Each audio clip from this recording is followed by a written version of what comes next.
Now the serpent was more subtle than any beast of the field, which the Lord God afatra nytoreniny mpaminany William Marion Branham mitondra ny lohateny hoe ny taranaky ny mena rano. Nitoriana ny 7 septambra 1770 tao amin'ny Branham Tabernacle, Jeffersonville, Indiana, USA. God has said, ye shall not eat of it, neither shall you touch it, lest you die. Andriamanitra malalo, lay Andriamanitra lehibe sy mahery, izay nanao ny zavatra rehetra tamin'ny herin'ny fanainy sy nampody any Jesosy Kristy, zanany latokana, izay maty an-tsitrapo ho anay mpanota, lay marina ho an'ny tsy marina mba hampiavana anay, iverina ao amin'io fiombonana mahafinaritra anananay indray amin'Andriamanitra io, arak'izay nampianarina anay ao amin'ilay teny voata, fefa nanana fiombonana tamin'izahay talohan'ny fanorenany zao tontolo zao, raha niaranyira ny kitany maraina ka nioby hafaliana reo zanak'Andriamanitra. Tany alohan'ny fanorenany zao tontolo zao lavitra tany. Ahoana moa no alalanay fa tsy tamin'izany fotoana zany mihitsy no voavonona zanak'ondry, dia fony Andriamanitra tao amin'ny fisainany lehibeny nahita anay nioby sy ny faly ny amin'ny famonjenanay tamin'ny alalan'i Jesosy. Ary anio arivo zahay dia misantatra fotsiny anio voninahitra Andriamanitra lehibe izay ho voaseho amin'ny fiaviany faharoa io. Ny aretina sy ny fahoriana rehetra dia isinda eo, dia hanana vatana toy ilay vatany be voninahitra izay satria ahita ny tena endriny tokoa. Ety raha mijery ny tananay efa miketro, ny volonay efa miafotsy ary ny sorokay efa milatsaka, dia tonga sainy izay hoe mety maty sady mizotra eo amin'ny vovoka izay andrehanay ny lohanay amin'izao fotoana izao, sady teo ny avianay. Kanefa Tompo Andriamanitra toy ny anananay antoka fa Andriamanitra ianao, ka nampanantena fa hitsangana indray izahay amin'ny andro farany, dia inonay izany. Ampanajana ny jolonay miaraka amin'ny finoanay anio arivo eto amin'ny fanatrianao, ka tonga ampatokiana satria nasainy Jesosy anao an'izany zahay. Tsy noho izay zavatra tsara mety vitanay satria tsy nisy tsara vitanay, fa tonga ampanetreteny zahay manaiky fa eo aminay io arena miafina io noho ny fahasoavany izay natolotra ho anjaranay. Noho izany tonga mangataka nitahinao anay zahay anio arivo eo amin'ny famoahana ny teny, satria voasoratra hoe tsy mofy ihany no veloman'ny olona, fa ny teny rehetra izay alohaky ny vavan'Andriamanitra. Arengany hoe lay vavan'Andriamanitra no itorinay anio arivo. Ivoakany reo teny ary engany zany ka hiditra lalina ao am-ponay mpiaino ka ho feno ny fanahinao sy ny fanatrianao satria angatahanay amin'ny anaran'i Jesosy zany. Amen.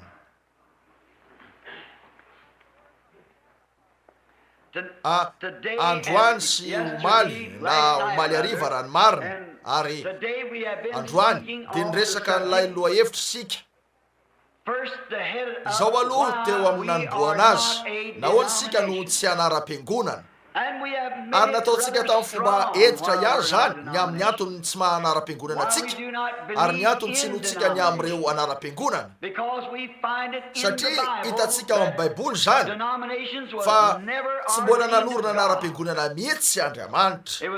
ny devoly no nanorina an'io, ary voaporofo ny Baiboly zany, ary mahagaga fa amin'ny alalan'ireo hanara-piangonana no ivoahan'ny fahadiso-kevitra. Eny milazan'izao sika ho fantsiana sy tondrana an'ity tabernakle ity ao amin'ny fiombonana manodidina n'ilay tenin'Andriamanitra voata. Fa ny fanantenantsika dia tsy miorina eo amin'izay lazainy anara-piangonana na eo amin'izay lazain'olona izy, miorina eo amin'izay lazainy Tompo Andriamanitra zany. Ary izay fomba izay ihany no ahafahantsika ho voahitsy araka ny tokony ho izy.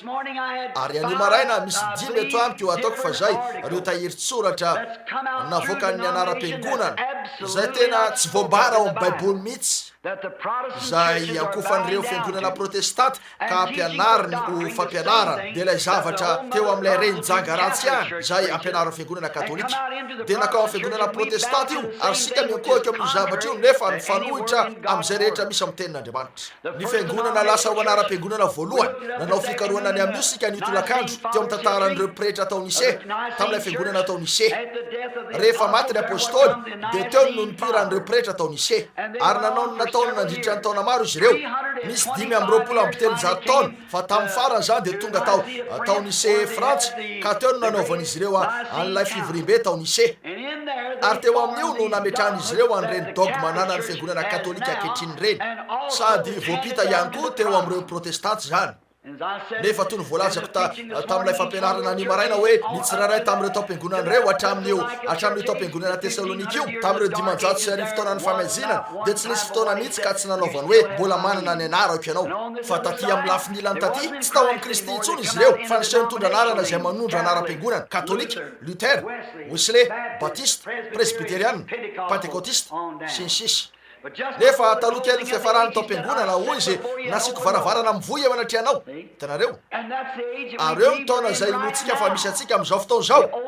ny taona ny varavarana mivo alohan'ilay fiangana farany ho an'ny fiangonana Laodikia ary 520 taona katroka no nisy hatramin'ilay fivorimben'ny Laodikia ary teo amin'io izy ireo napiditra an'ireny karazana fanao toy ny famafazan-drano reny fandrarana rano reo batisa sandoka fanamasina sandoka sy ireo zavatra hafa rehetra ireo napiditra an'io izy ireo avy eo Luther tamin'ny mahapretra azy sady nivoaka avy amin'ny fiangonana katolika no nitondra an'ireo zavatra eo niaraka taminy ary avy tamin'izany no nivoahan'ny Zwingli avy tamin'ny Zwingli no nivoahan'ny Calvin avy tamin'ny Calvin no nivoahan'ny Wesley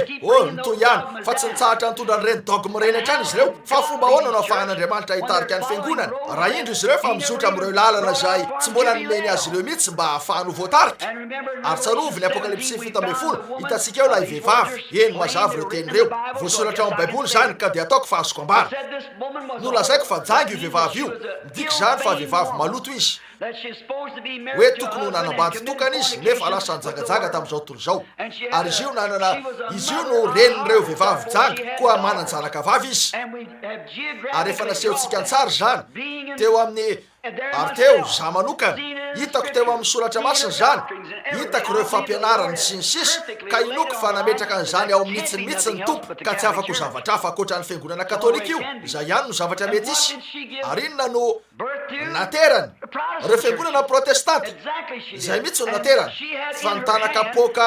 teny an-tanany zay feny divay momba ny fijagajagana izy ary nomeny an'ireo mpanjakany tany io ka izy no manapaka ny tany rehetra amin'ny lafiny ara-panahy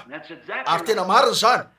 fa tsy misy afaka jereo afaka iverina amin'ny Daniel sika ka ndray an'ilay sariolona jereo ilay sariolona ny loha volamena ilay fanjakana babiloniana varahina na volafotsy mediana sy persiana varahina Alexandre le Grand sy sisa ilay fanjakana grika avy eo ireo ampira romana de ny roma tatsinanana sy tandrefana reo tongotra roa ary mareo fa teo amin'ireo fanjakana folo reo zay mifanaraka tsara amin'ireo tandroka folo zay noresahantsika tamin'ny maraina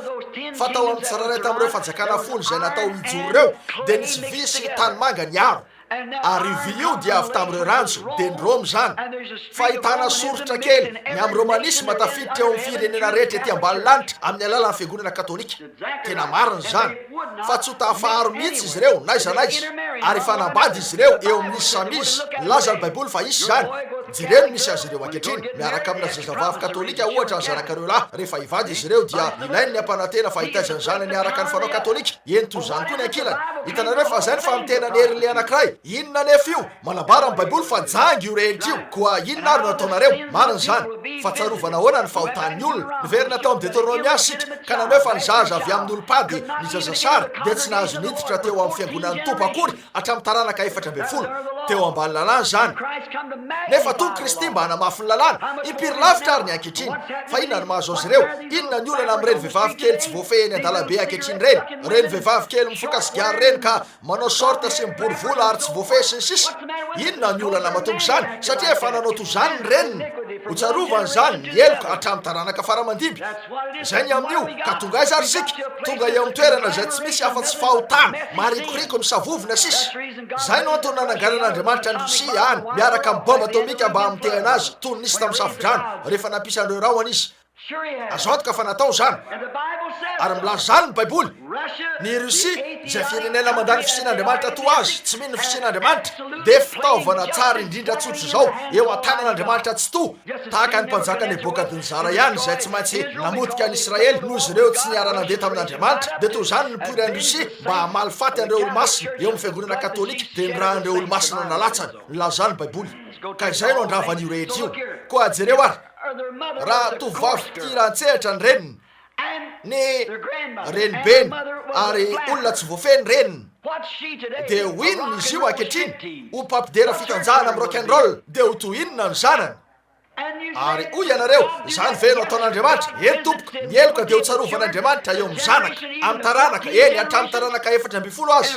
ary atony Kristy mba hanamafy an'io de lasika hoe taranaka 100 na taranaka 500 eny hoy izy ny razana fahiny efa renareo nolazana izy ireo ny razana tamin'ny andro fahiny hoe aza mamono olona za kosa milaza aminareo fa zay rehetra tesitra foana amin'ny rahalahiny de fa namono efa renareo nolazana izy ireo tamin'ny andro fahiny hoe aza mijangajanga fa za kosa milaza aminareo fa zay rehetra mijery vehivavy ilazy de efa nijangajanga tamin'ny sady natao zany ho inona ny hoe namafisina ampitomboana bebe kokoa zany ary raha teo ambany lalàna no taranaka 450 afrina ny faharetany toy zany raha ny ankehitriny ary ianareo zatovolahy lehilahy tanora sy lehilahy manambady nefa tsy manana fanajana intsony eo amin'ny vatom-panambadiana maka an'ireo vehivavy fotsiny izy ireo ary miaina miaraka amin'ny eny rehetra eny ka toy ny alika prenireny fotsiny fa ny alika de manana fanajana sy fitondran-tena tsara kokoa noho ny olona sasany ary fantatro fa tena mahery tokoa zany nefa de marina nahoana nefa ireo fiangonana manaiky an'izany eny ihany ka tsy miteny manohitra an'io nahoana toy zay nataon'ny reny ihany no ataon'izy ireo mandova an'izany ireo fiangonana satria ny fiangonana noho io fiangonana protestanta io nivoaka avy tamin'ny fiangonana katolika de ho tsarovana hatreo amin'ireo protestanta ny fahotan'ny fiangonana katolika azo antoka fa zany mihitsy ka tsy afaka anao niarina ho maloto ny volany tena marina zany eny hitatsika am'izany ary ao soratra masina hitatsika am'izany fa eny tsy nahita fanamariana mihitsy aho teto amin'ny latabatra nio arivo lasa hoe maneho toerana iray amiko zay efa nanorenan'Andriamanitra anara-piangonana maneho toerana iray amiko zay efa nananganan'Andriamanitra vehivavy mpitorotena maneho toerana iray amiko ka efa nandidian'Andriamanitra atsika mafy rano maneho toerana iray amiko ka efa nandidian'Andriamanitra ny rano idina maneho toerana iray amiko ka efa nanaovan'Andriamanitra batisa olona tamin'ny anarany ray zanaka fany masina tadiavo ireo zavatra ireo nefa de tsy mitsahatra manao an'izany ny olona efa tafaraikitra amin'ny fiangonana tsotro zao io eny hoy aho raha araka ny fandinianareo dia tsy afaka ho batisa zahay satria nonay fa tokony atao batisa amin'ny anaran'i Jesosy Kristy tompo izy ireo tsy mbola nisy mihitsy tao amin'ny baiboly ka natao batisa tamin'ny fomba hafa maneho toerana iray amiko zay nahitana olona natao batisa tamin'ny anaran'ny ray zanaka fany masina fanangatanana ka ilazany tenako mpaminany sadoka ary raha milaza ny baiboly fa ny olona de tsy maintsy atao batisa amin'ny anaran'i Jesosy Kristy de midiky zany fa tsy maintsy zay ny fomba hanaovana azy nandidy azy ireo Paoly mba averina atao batisa na toy inona fomba nanaovana batisa azy ireo de nilainy ho tonga ka natao batisa indray le lehilahy nanao batisa an' Jesosy Kristy mihitsy anefa nanao batisa azy ireo zao nampanao batisa hoy izy tsy mety tsony za zao tsy maintsy tonga ianareo ka atao batisa indray ary nilainy izy ireo natao zany talohan'ny andraisan'ny fany masina io no programan'Andriamanitra mety andeha lalindalina kely noho zany anio arivo nahoana niazona ny teniny Jesosy inonareo ve zany eny saiky teto avokoa ianareo tamin'ny maraina nefa tiako tsindrina bebe kokoa zany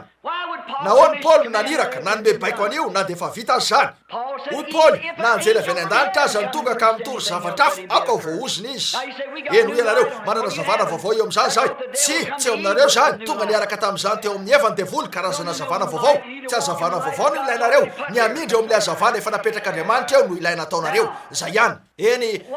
jereo zao tena tsotra tokoa rehefa nidina ny tendrombohitra fivantare izy ireo ho Jesosy tamin'ny mpianany ataony olona ho iza moa lay zanak'olona nisy nilaza fa ianao ny Mosesy na Eli na ndray amin'ireo mpaminany hoy izy ianareo manao aho izy hoy izy ho Petera ianao ny Kristy la zanak'Andriamanitra velona hoy izy sambatra ianao ry Simona zanak' Jona fa tsy nofamandrano naneo anao zany hitanareo tsy ireo seminaire no niavily zany tsy ireo anara-piangonana no niavily zany tsy nofamandrano naneo anao zany tsy nisy sekoly teolojika mihitsy ny anaranao an'izany fa ny raiko zay any an-danitra ny naneo anao izany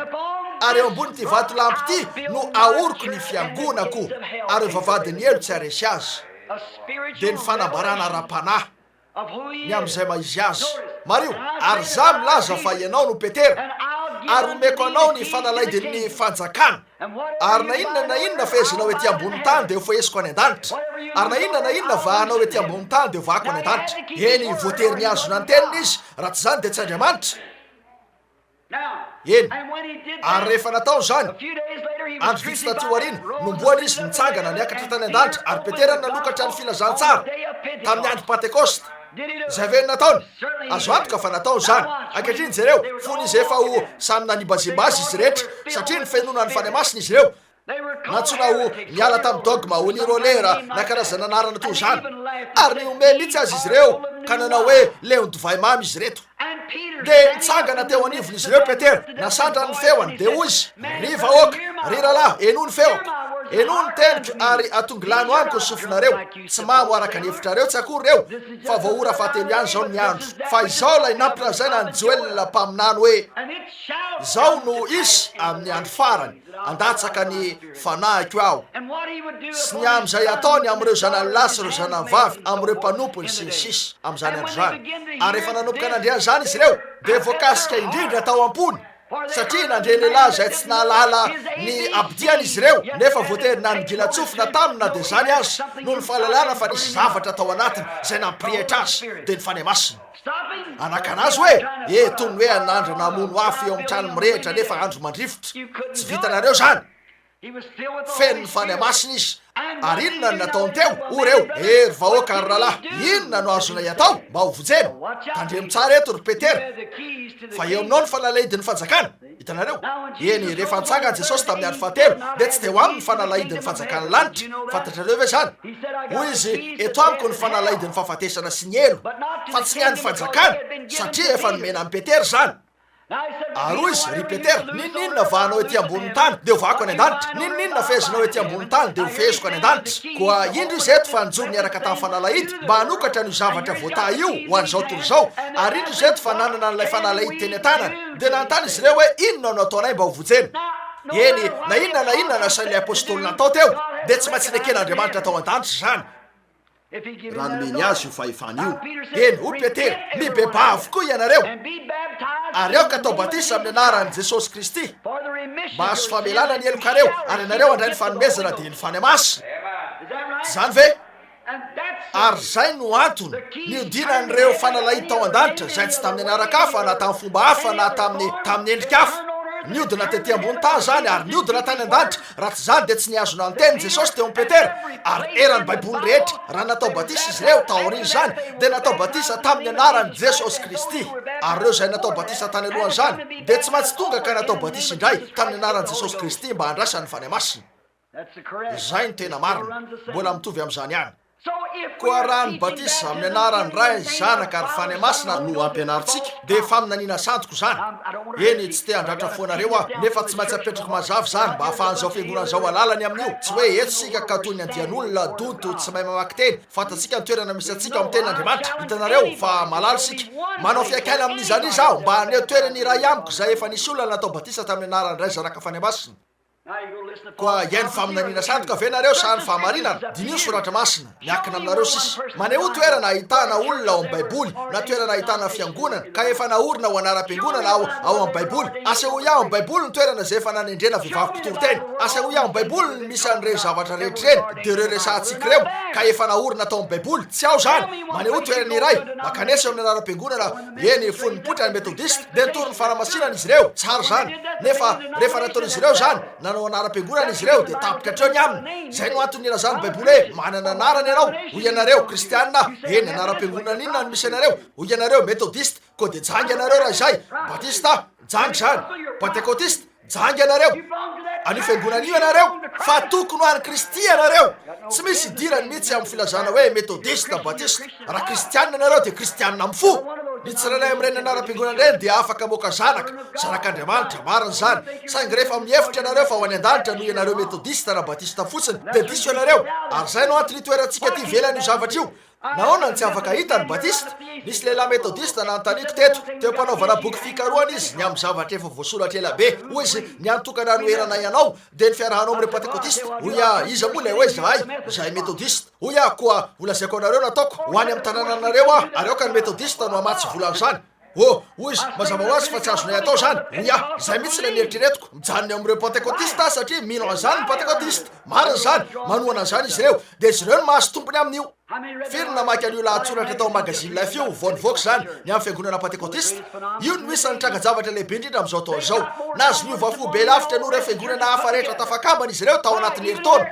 nahoana na de eo aza ny fahadisoana izy ireo de mampandrosa azy ireo foana Andriamanitra satria inono ny fahamarinana ary miara-mandeha amin'izany izy ireo zay no marina sanginona nataontsika ankehitriny hitanareo zay no antony tsy manara-piangonana antsika ary satria azo antoka fa lasa nara-piangonana pentekotista nefa tamin'ny andro fahiny fony narotsaka voalohany teo fiangonana pentekotista ny fanamasina 7 taona lasa zay de nanomboka anteny tamin'ny teny tsy fantatra izy ireo zay isan'ireo fanomezam-pahasoavana io ny fanomezam-pahasoavana kely indrindra io ny fanomezam-pahasoavana ambany indrindra raha ny voalazany masina Paoly de ny fitenenana amin'ny teny tsy fantatra fa raha vao nilatsaka zany reo ananatsika eto zany ankehitriny de nanao anara-piangonana izy ireo lay fivoriam-be général zay atao ankehitriny hoe assemblée de Dieu tsy misy manana an'io raha tsy efa miteny amin'ny teny tsy fantatra de indro Andriamanitra fa nanalavitra azy ireo fotsiny ka namela azy ireo ankilany zany mihitsy eny tompoko de tonga teny unitaire ka nahitany batisa tamin'ny anaran'i Jesosy reo anananay zany de nanao rafitra izy ireo inona nataon'izy ireo nivoaka avy hatrany fotsiny Andriamanitra de namela azy ireo ankilany zany de hoan'izay maniry aoka izy ho tonga hitanareo fa ny unitaire de tsy afaka kany amin'ireo assemblée ny assemblée tsy afaka kany amin'ireo unitaire niresaka tamin'ny sasany tamin'ireo lehilahy ambony teo aminy ry Ramsey Goss sy ny mpampianatra pop ary maro hafa reo lehilahy zay lehilahy ambony tao amin'ny niara-nipetraka tamin'izy ireo hoya ahoana nafahanareo mampianatra an'izany ho famantarana fototra nefa mpandalina ianareo fa reo Rahalahy Branham ny ray ny roa na ny telo tamin'izy ireo no tena tsopo reo fantatray fa diso zany saky inona anao zilay atao raha nisy resaka kely ny amin'io zay zao eny de ho ravany programme rehetra azo antoka fa tsy hoe vekitsony ianareo na ho mpanara-maso ambony zany no antony ry lalahy aleoko manana fanompona kely eny anjorony na hitory eny ambany azo sapin nefa manana ny marina zany mihitsy ka malala fa miteny ny fahamarinana ny teny mila ny fahamarinana ny olona ary voatery ianareo amin'ny maha-kristianina ny ovavolombelona anambara ny fahamarinana iazona anareo tompon'andraikitra ny amin'izany Andriamanitra koa ny amin'ireo zavatra ireo raha tsy natao batisa tamin'ny anaran'i Jesosy Kristy ianareo ary tsy nanao an'ireo zavatra ireo ka tsy nandray ny fanamasina hoy ianareo efa niteny tamin'ny teny tsy fantatra tsy midiko zany fa manana ny fanamasina ianareo efa nahita mpamosavy mpanao hatsarana de amin'ny amaro sy ny hafa koa ny teny tamin'ny teny tsy fantatra zany mihitsy tsy manana ny fanamasina izy ireo ary fantatrareo zany sotro avy amin'ny karandoan'olona izy ireo sady mandia ary miantso de miah teny amin'ny teny tsy fantatra zany mihitsy tsy manana ny fanamasina izy ireo koa raha noho ianareo ny teny tamin'ny teny tsy fantatra tsy midiko zany fa manana azy ianareo ny fomba tokana lalanareo fa manana azy de rehefa miara milaza amin'ny fanahinareo ny fanahy sady manaraka anareo ny vokatry ny fanahy fitiavana finoana fifaliana fiadanana faharipo fanaovatso fahalemem-panahy famorapanahy eo no lalanareo fanananareo ny fanamasina izy ihany no manambara ny tenany eny raha miezaka niakina amin'izany ianareo no ianareo mpikambana amin'ny assemblée na amin'ny batista na ny presbyteriana de hitanareo ve ny ataonareo amin'izay anarana janga no raisinareo tena marina zany mivoa amin'io zavatra io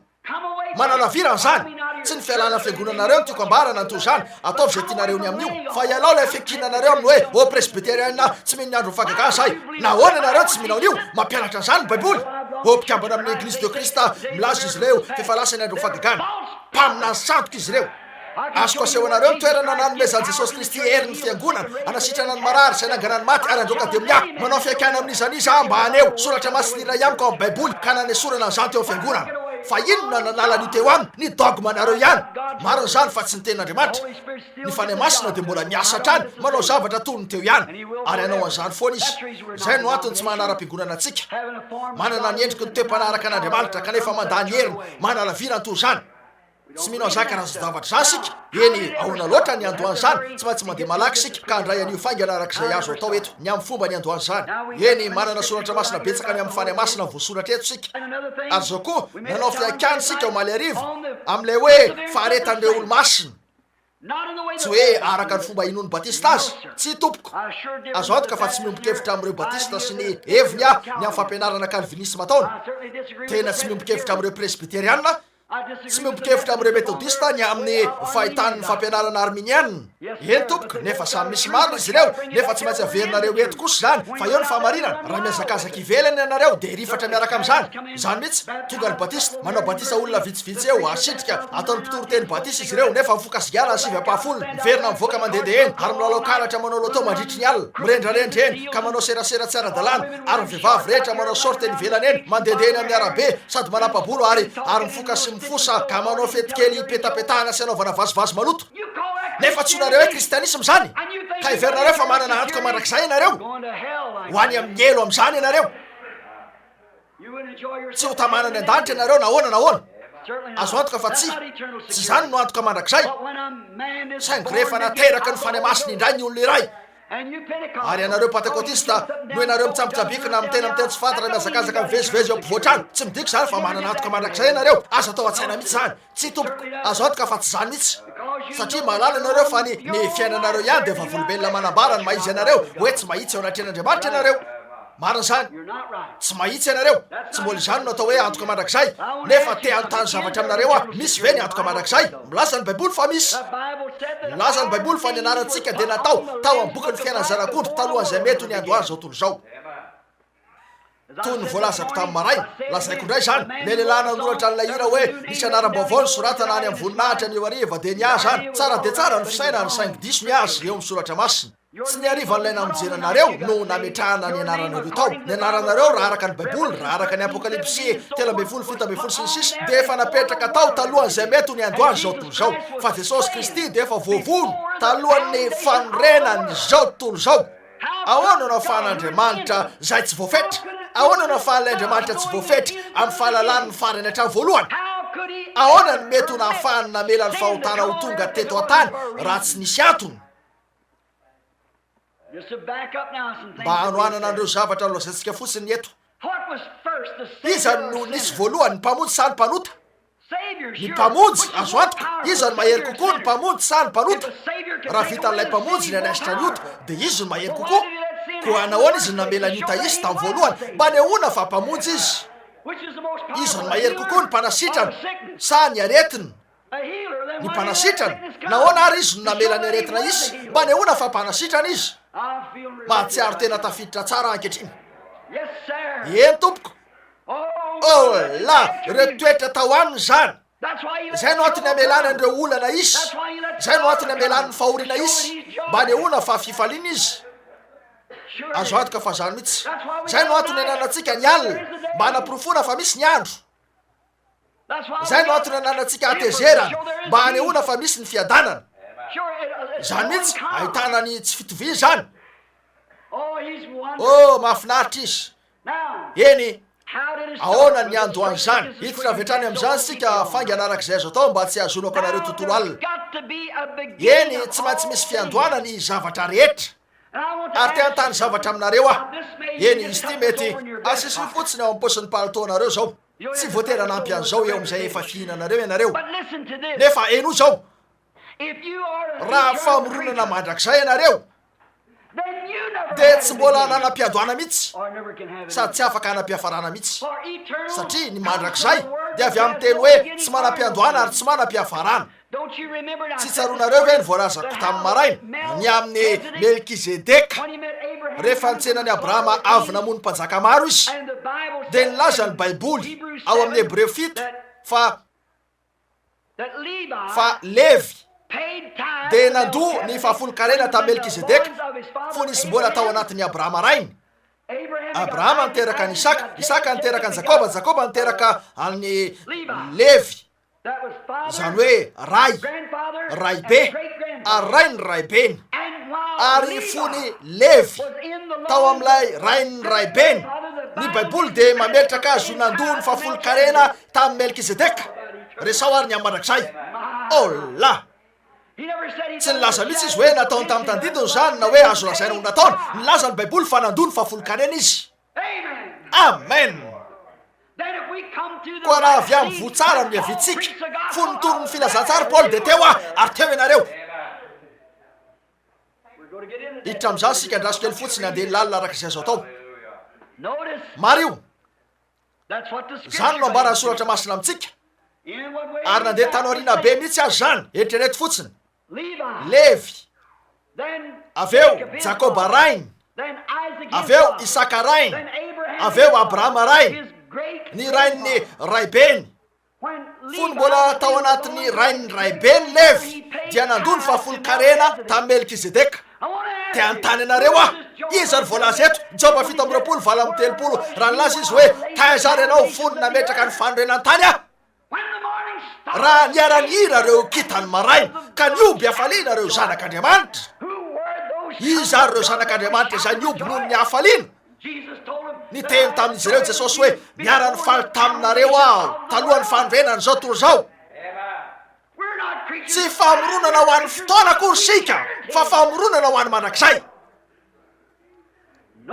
Tsy misy mahay manatona raha tsy tao miraiko izy, ary zay rehetra manatona dia omeko fiainana mandrakizay ka hatsangako amin'ny andro farany. Tsy misy mahay mandrobaka azy ireo eo tanany raiko zay nanome azy ireo aho. Ahoana ny mety hahavery anareo? Hitanareo fa ianareo ny miororo, matahotra ianareo, miasakazy keto roa, ary zany no isan'ny provy tsara indrindra amin'izay misy fa tsy mbola taizataiza ianareo. Marina zany.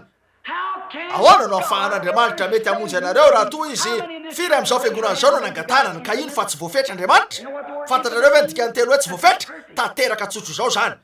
Tsy voafetra. Tsy hainareo azavaina ny telo hoe tsy voafetra. Efa mba nakafaka tsara ve nareo ka nanitsy azy teo amin'ilay faritra atao hoe tsy voafetra? Eny midika fotsiny zany hoe zay rehetra manomboka eo. Eny ary tsy misy fomba nitsina an'io akoatra zany. Koa zay no mahizy an'Andriamanitra, tsy voafetra izy. Ary raha tsy voafetra izy dia tsy afaka hisy biby kely na lalitra na parasy na ao na pi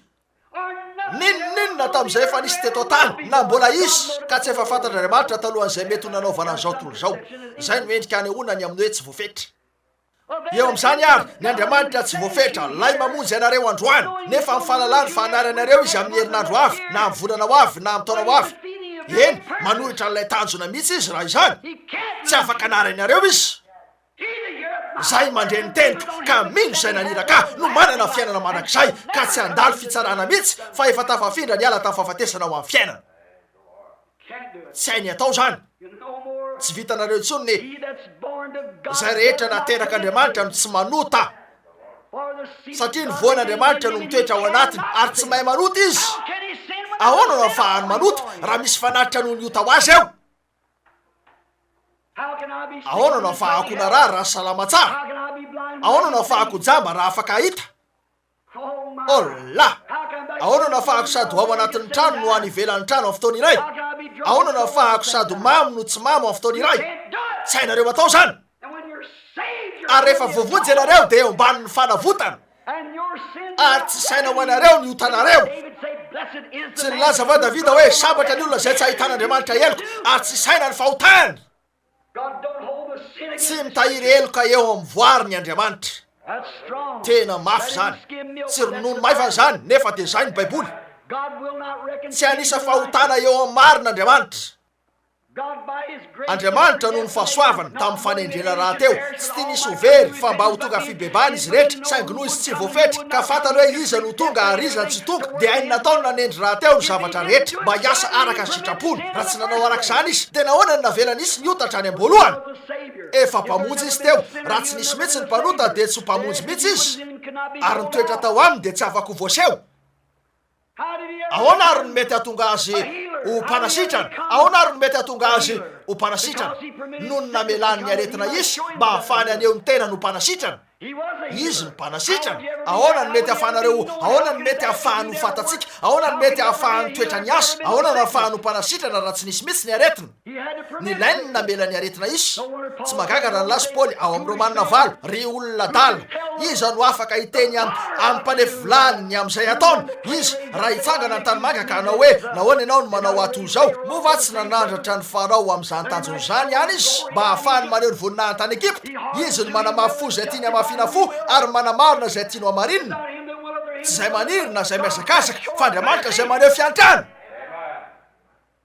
Koa dia tsy nisy nidiranareo tamin'io, tsy nisy nataonareo na dia kely azy. Raha fahasoavana zany, raha fanomezana maimam-poana dia tsy misy mihitsy zavatra azonareo ataony amin'io. Nomen'Andriamanitra anareo zany ary zay sitrapon'Andriamanitra. Ho amin'izay zavatra zay no nanendren'Andriamanitra raha teo anareo. Nilaza ny Baiboly fa isika dia efa voatendry raha teo ho amin'ny fananganana anaka ho zanak'Andriamanitra talohan'ny fandrenany zao tontolo zao. Koa fony namona ilay zanak'ondry Andriamanitra tao anatin'ny fisainany manokana talohan'ny fandrenany zao tontolo zao mba nampirofona an'ireo toetrany. Dia izay na izy azy fony novonona ilay zanak'ondry dia voavony niaraka tamin'izany sika. Fony nalaina ny raha zanak'ondry tao amin'ny fisainany ihany talohan'ny fandrenany zao tontolo zao lavitra tany. Dia efa voasoratra tao amin'ilay boky tamin'io fotoana ny anarako sy ny anaranareo tao amin'ilay fisainany lehibe avokoa zany. Tsy voafetra izy. Raha tsy zany izy dia nahoana ny navelany izy zany? Iza ny mahery kokoa? Hoy aho teo ny mpamonjy sa ny mpanota? Iza ny manan-kery kokoa? Noho zany ilay mahery kokoa no tsy maintsy namela an'ilay malemy kokoa ary ho an'ny voninahiny fotsiny ihany no nanaovany an'io. Fony nanao an'ny Lucifer izy efa fantany fa ho devoly io. nilainy namela azy hoe mba anehoana fampamonjy izy lay kristy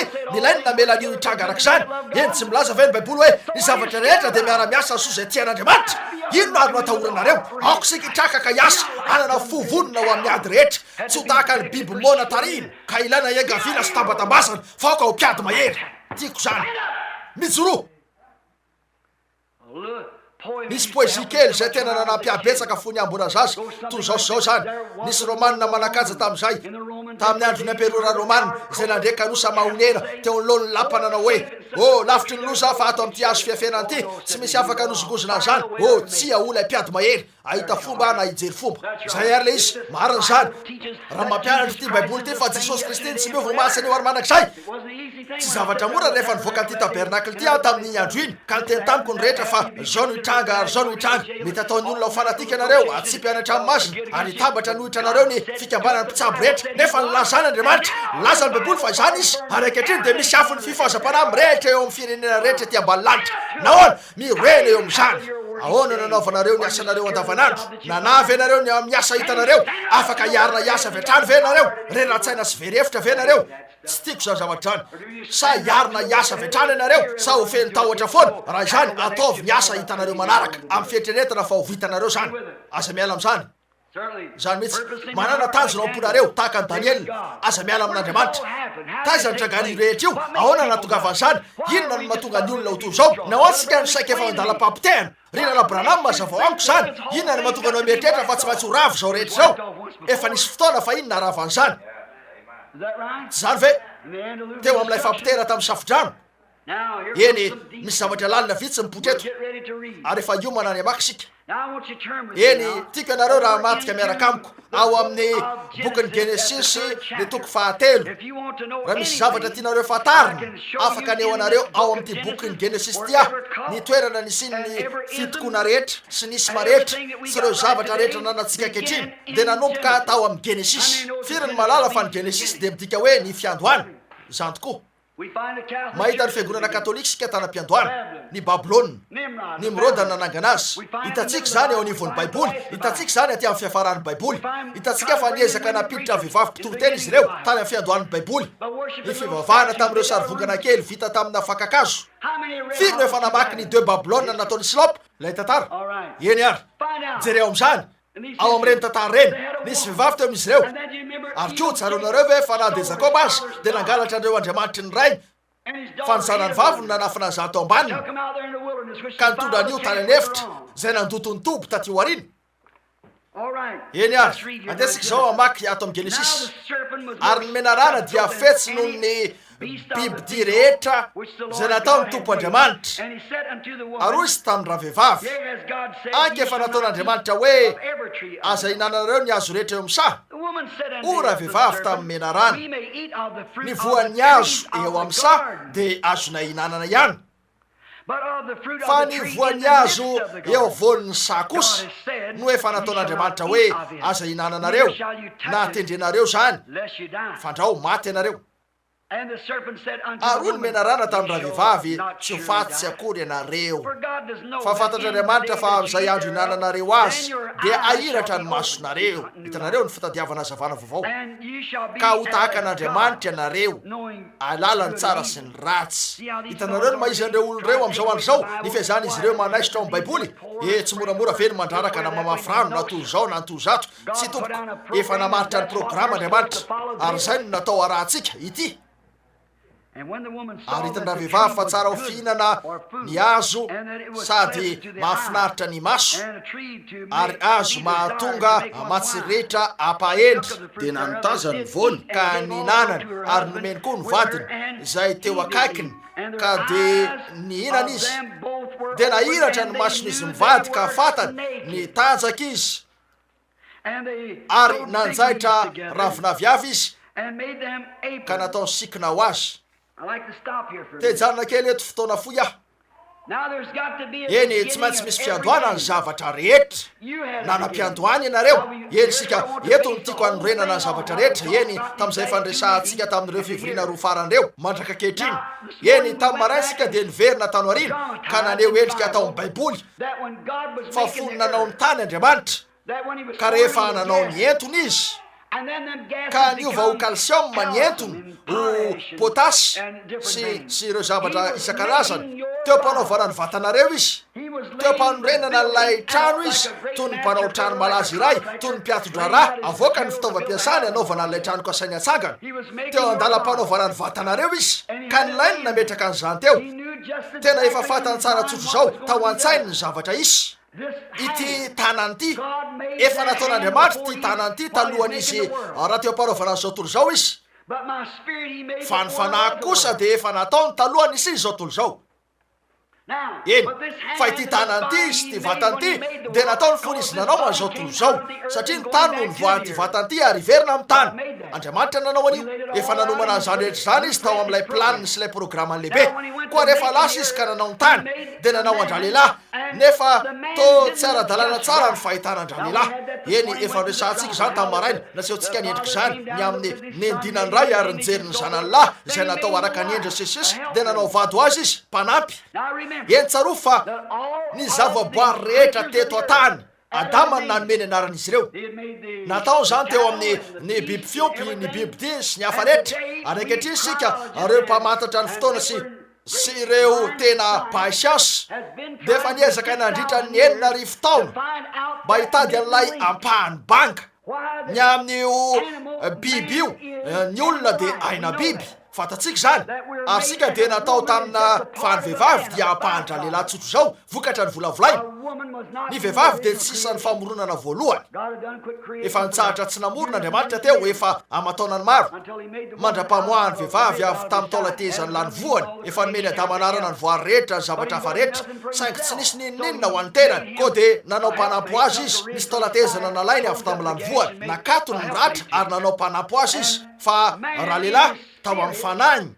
de sady lahy ny vavy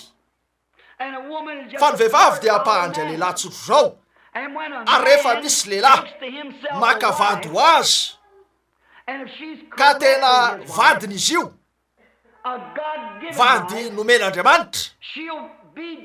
ho azy izy de ampahany tsotro zao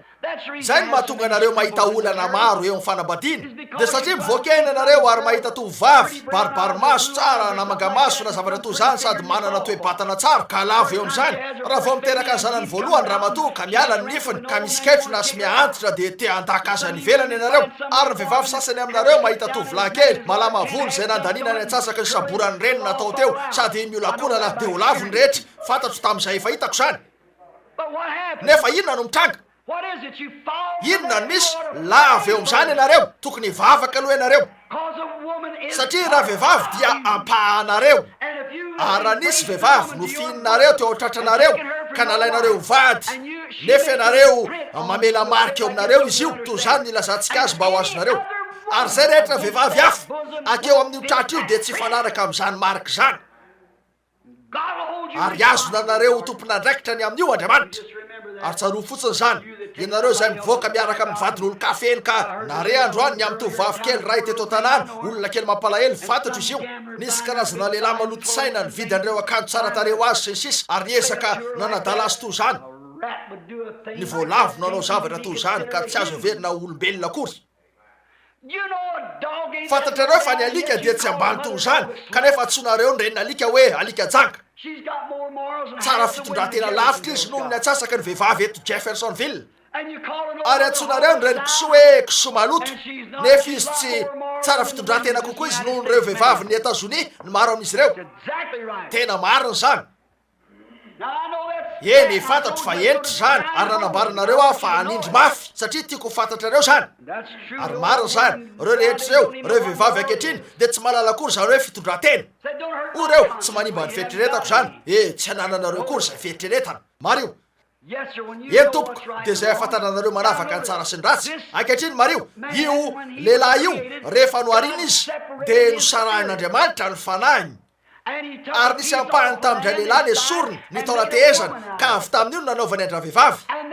de nalainy avy eo lay fanahavavy de zay malefaka teo amindra lehilahy ka avy tamin'io no nanaovany andra vehivavy fa ny lehilahy no nataony olay matajaka koa rehefa mahita anareo le lehilahy zay somary anareo tsara mandokona zay antsonareo azy ny otanany ary anareo tsara efatra amin'ilany ary 5 amin'ilany ary sanga malama mitsororoka zony mitsororoka toy zao ny vavany sy ny karazany toy zany de reny zazalahy tsara tare reny tsaro fotsiny ranabavy fa vorona tsy milamina io misy zavatra tsy milamina tsaratsara ho anareo ny mitandrina aminy ary rehefa mahita vehivavy manao sigara eo tsisy bavany ianareo sady manao salopety ka manao hoe olazaiko marina aminao ry zalany amin'io rahalahy mitandrema amin'izany olon-dratsy zany misy zavatra tsy milamina aminy ny vehivavy dia tokony ho vehivavy sady natao hiakanjo toy ny vehivavy izy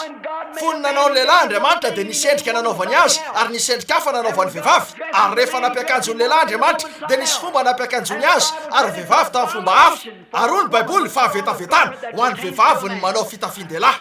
ary ianareo vehivavy manao an'ireny pataloha kely ratsy reny sisisa ka mitafy an'izany eny velany eny ratsy kely ahoana ny fiantsonareo azy ireny knickbocker ahoana ozy ireo o ino re karazan-javatra ataon'izy ireo atsitsy tsy sorta fa misy anankiray hafa zay somary lavalavatra eto pataloha corsaire ny salopety combinaison makeny ny tena de atao hoe ho an'ny ramatoty hoia tsy adiso ianareo ny tena ramatoa de tsy manao zavatra toreto reo vehivavy angamba fa tsy ny tena ramatoa mariny zany hoy ny baiboly fa vetavetana ho an'ny vehivavy ny manao fitafin-de ary ho an'ny lehilahy ny manao fitafim-behivavy ary lehilahy de lasa miasarim-bavy isan'andro ny vehivavy kosa lasa miasarin-da inona ny olana ho hitantsika afaka minitra vitsy amin'ny alalan'ny baiboly zany efa tsy vehivavy tsony ny vehivavy tsy anareo vehivavy kristiana ny resahako ny fironany ny akapobeny no resahako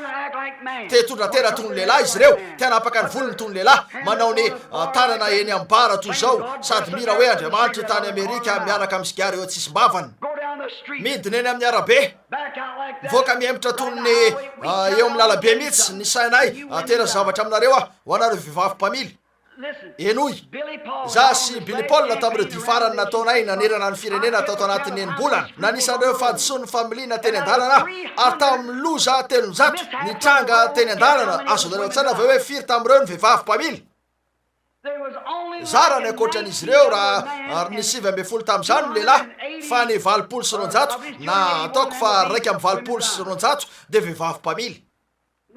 vehivavy mpamily eny tsy milaza koa raha hoe tsy misy vehivavy mahay mamily tsara fa ivilivily eny rehetra eny izy io ka ny hoe ezaka ny anafay azy amin'izany avy ao any izy ho somary tsara tareka eo izy alamindaminy botsina ny volony rehefa manatona ny polisy hoy izy tena ianao midiso tsy misy lalàna eto amintsika no profon'izy ireo zany raha iandro iny teo amin'ilay resaka etra no tsarahina voanandalovako tsy misy lalàna eto amintsika raha misy tsy magaga raha nilaza reo andrina lehibe tao Angletera hoe ny demokrasia de lay fotsiny fa tsy misy vatifatsika marina zany eo ambony kesika savony izy ireo manao propaganda lo ny demokrasia ary toy zany koa reo mpanao didijadona sy sisa rehetra amin'izany lo avokoa ny rehetra tsy misy afa-tsy zavatra tokana sisa no ilaina ataon'Andriamanitra de ny amotika an'io rehetra io toy zay voalaza ny fahataony ka hanomboka vaovaondray eny jereo no mahatombotra anareo amin'ny fiaviany eny fony vehivavy io nanao mpanampy ho azy izy ary nataony anampy azy raha vehivavy ary teo amin'izany eny eto mbola tsy nahita mpitory-teny miombokevitra amin'izao ahatra eto ary miezaka izy ireo ny anao an'io amin'ny fomba hafa nefa de tsy misy heviny any zany amiko miezaka izy ireo nilaza fa nihinana karazana poma damasevy ry lalahy raha tsy nivazivazy nilazako an'izany eto nefa tiako nilazany satria raha ny fihinanana poma nahatonga ny vehivavy ho tonga saina fa mitanjaka de tsaratsara ho antsika nizara-poma indray ary fantatrareo fa mariny zany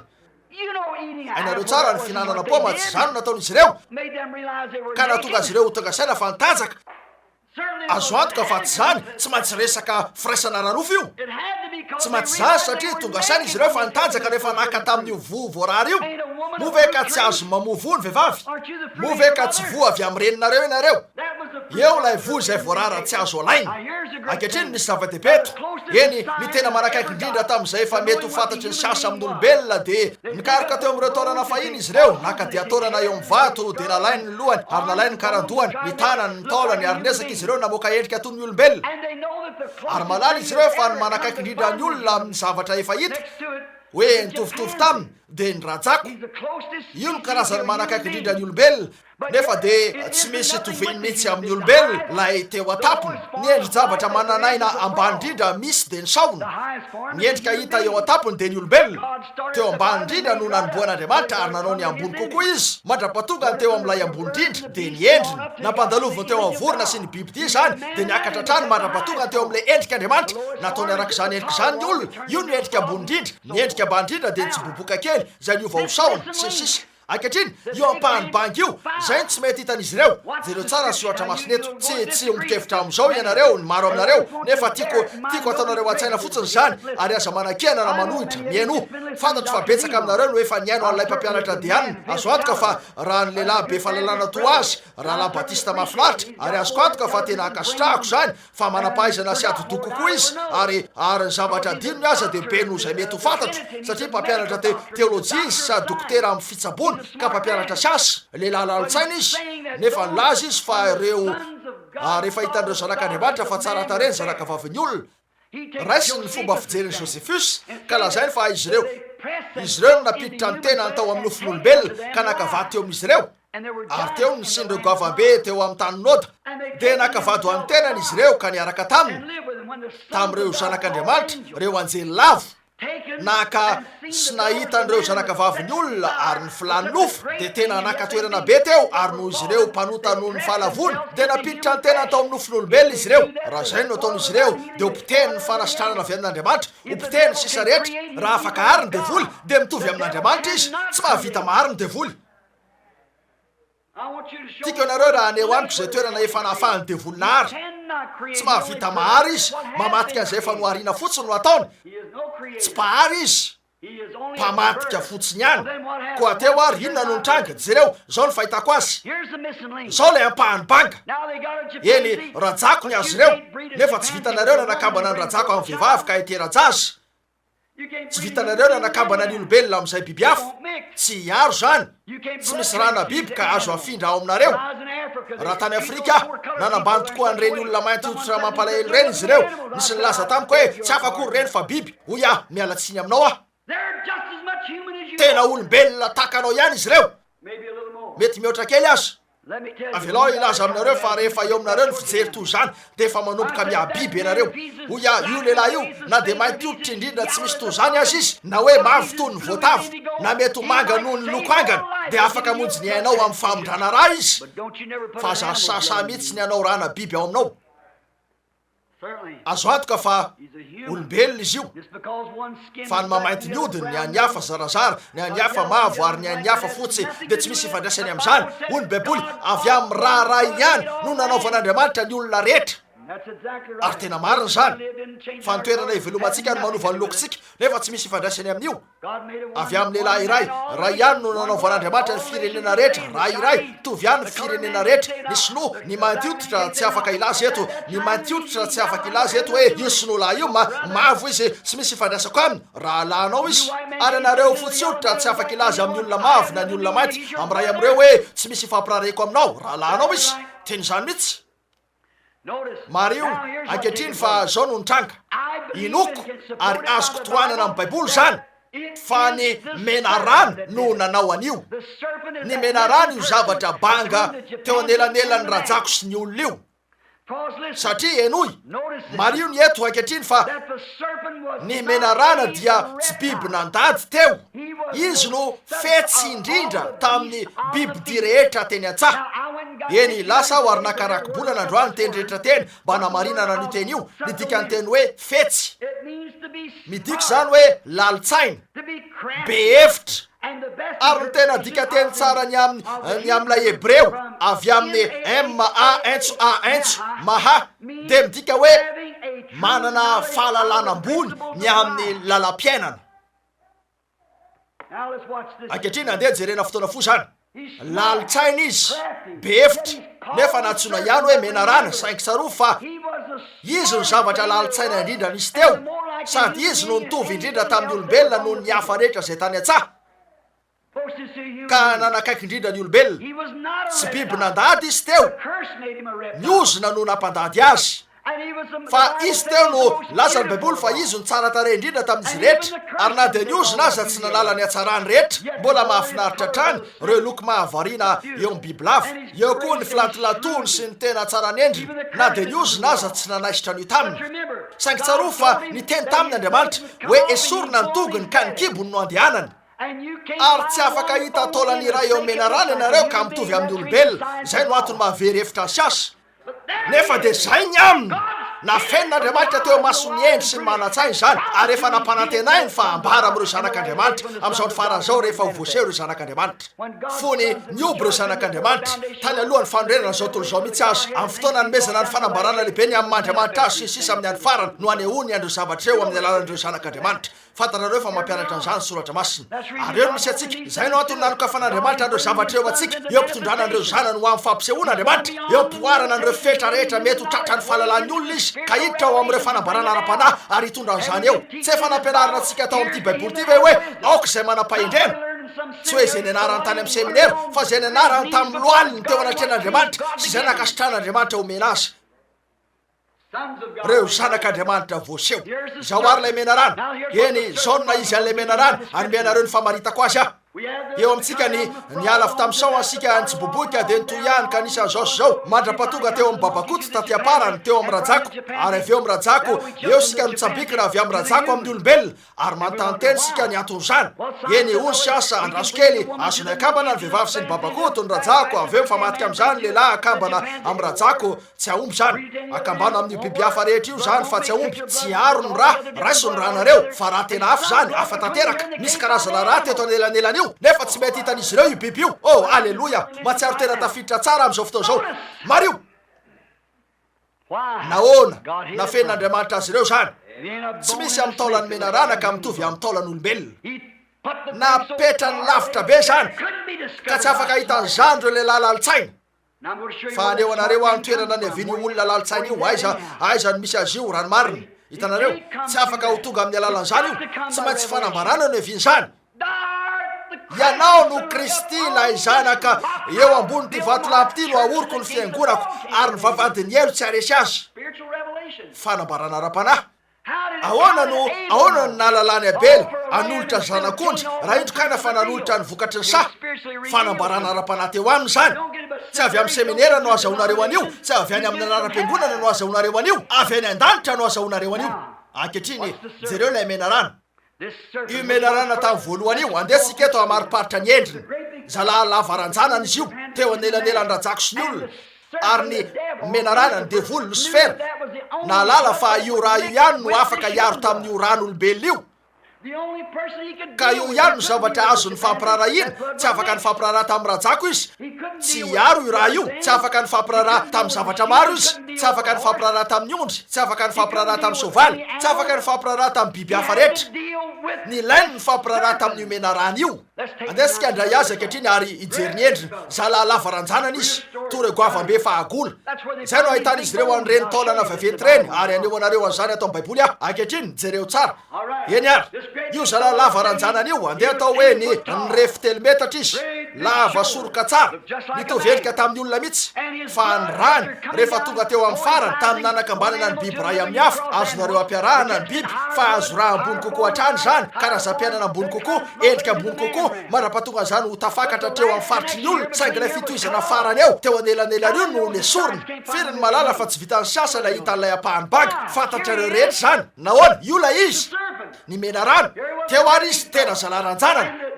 ary nidina anakeo ny devoly de ozy azoko mena tsindrimandry izy ty eny rehefa mijerijery vehivavy ianareo ka manao fietsika hafahafa eo vehivavy de tsaro fa eo aminareo ny osotry ny devoly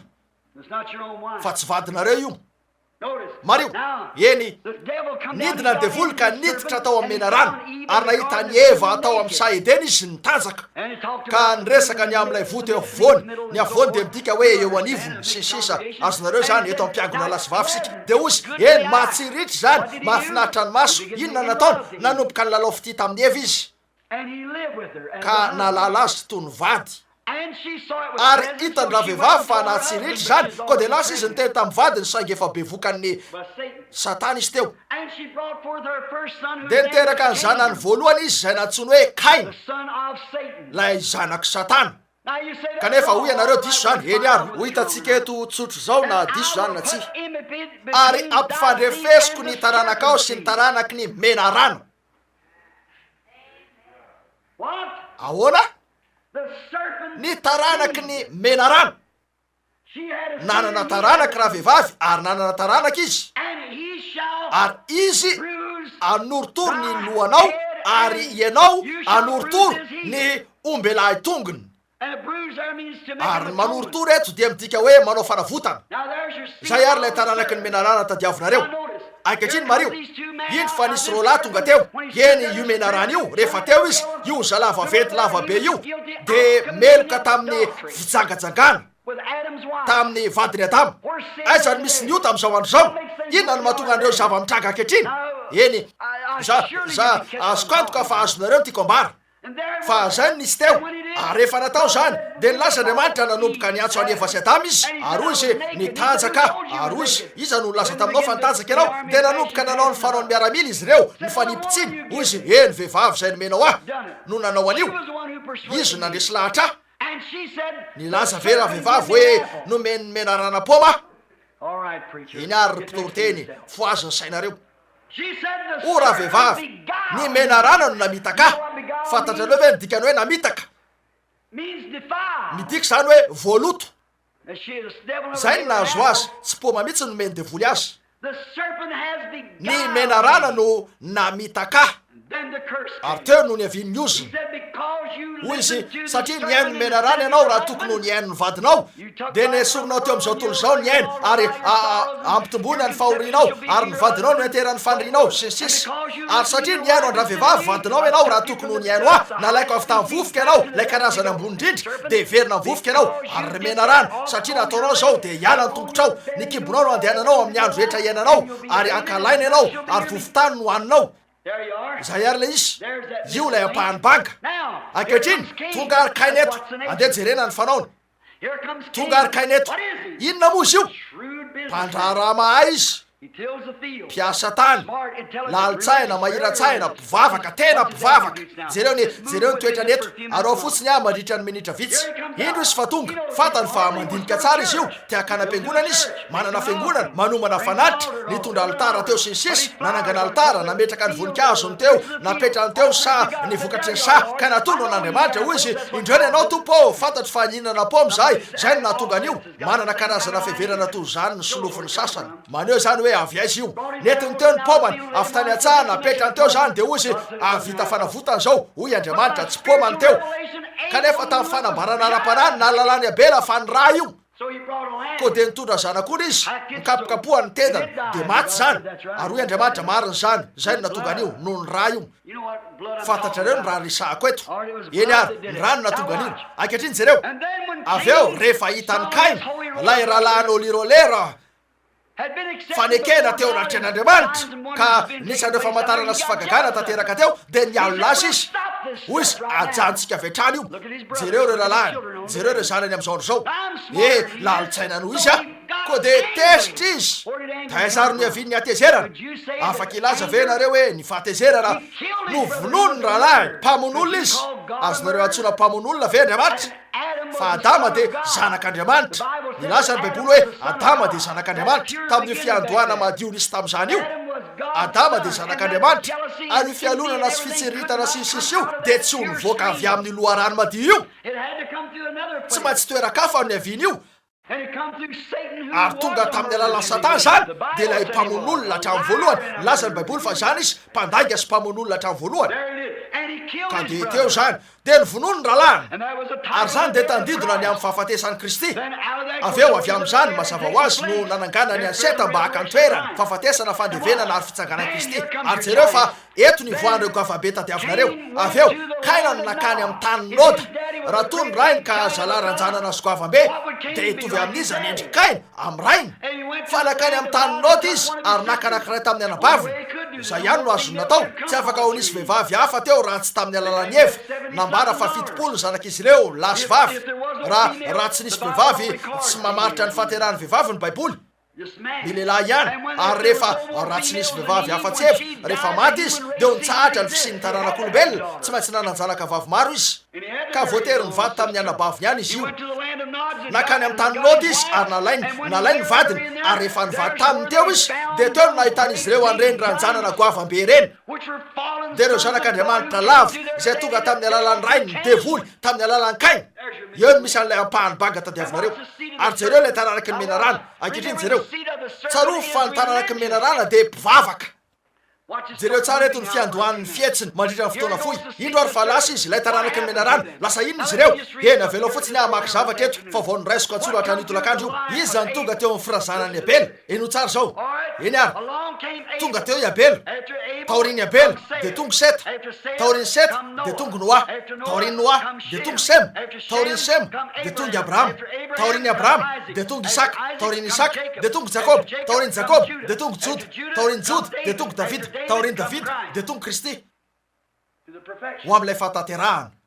jereo ny fomba niainany fanan'Andriamanitra tamin'izany tao amin'ny Abela jereo ny fomba niainan'izany tao amin'ny Seta jereo ny fomba niainan'izany tao amin'ny Juda jereo ny fomba niainan'izany tao amin'ny David jereo miantsy teo amin'ny fanara io ihany tamin'ny alalan'izany taranaky ny mariny zany tamin'ny fotoana rehetra io ninona nataon'izy ireo efa voatendry raha teo izy ireo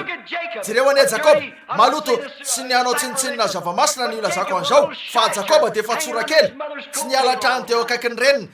nandendeteny zaza lasa ry mbafy kely nisy zavatra nandrakofany tenany de nakeo izy ary namitaka ny rainy mba azony fitahina nefa efa nomena azy talohan'ny fandrenany zao tontolo zao zany azo antoka fa telo zany voaka teny izy ary nandanga tamin'ny rafozan-dany ary nisy karazana tapaka-azy maramara nalainy ratsaka-azy popola ary nataony tao anaty rano zany mba ampitahorinan'ireo biby fiompo reo rehefa nitondra voka mba ahafahany hiteraka biby fiompo maramara ka zay no nahafahany nanakambana sy nahazo an'ireo biby fiompo reo nitahazo tao amin'izany Andriamanitra marina zany loza ho an'ny olona zay miteniteny zavatra ny amin'ny Jakoba fantatrareo zay nolazay ilay mpaminany satroka na hoe marina ny faminaniny Balama no nanao hoe naizana izy ahita azy de voata ary naizana izy amanosina azy de voosiny zany nakanao ry Jakoba nahita azy tahaka ny tony eo amin'ny tany zay tsy azy ary toy ny voromahery manaitra amin'ny akaniny no nanairako sy namoahako azy halleloja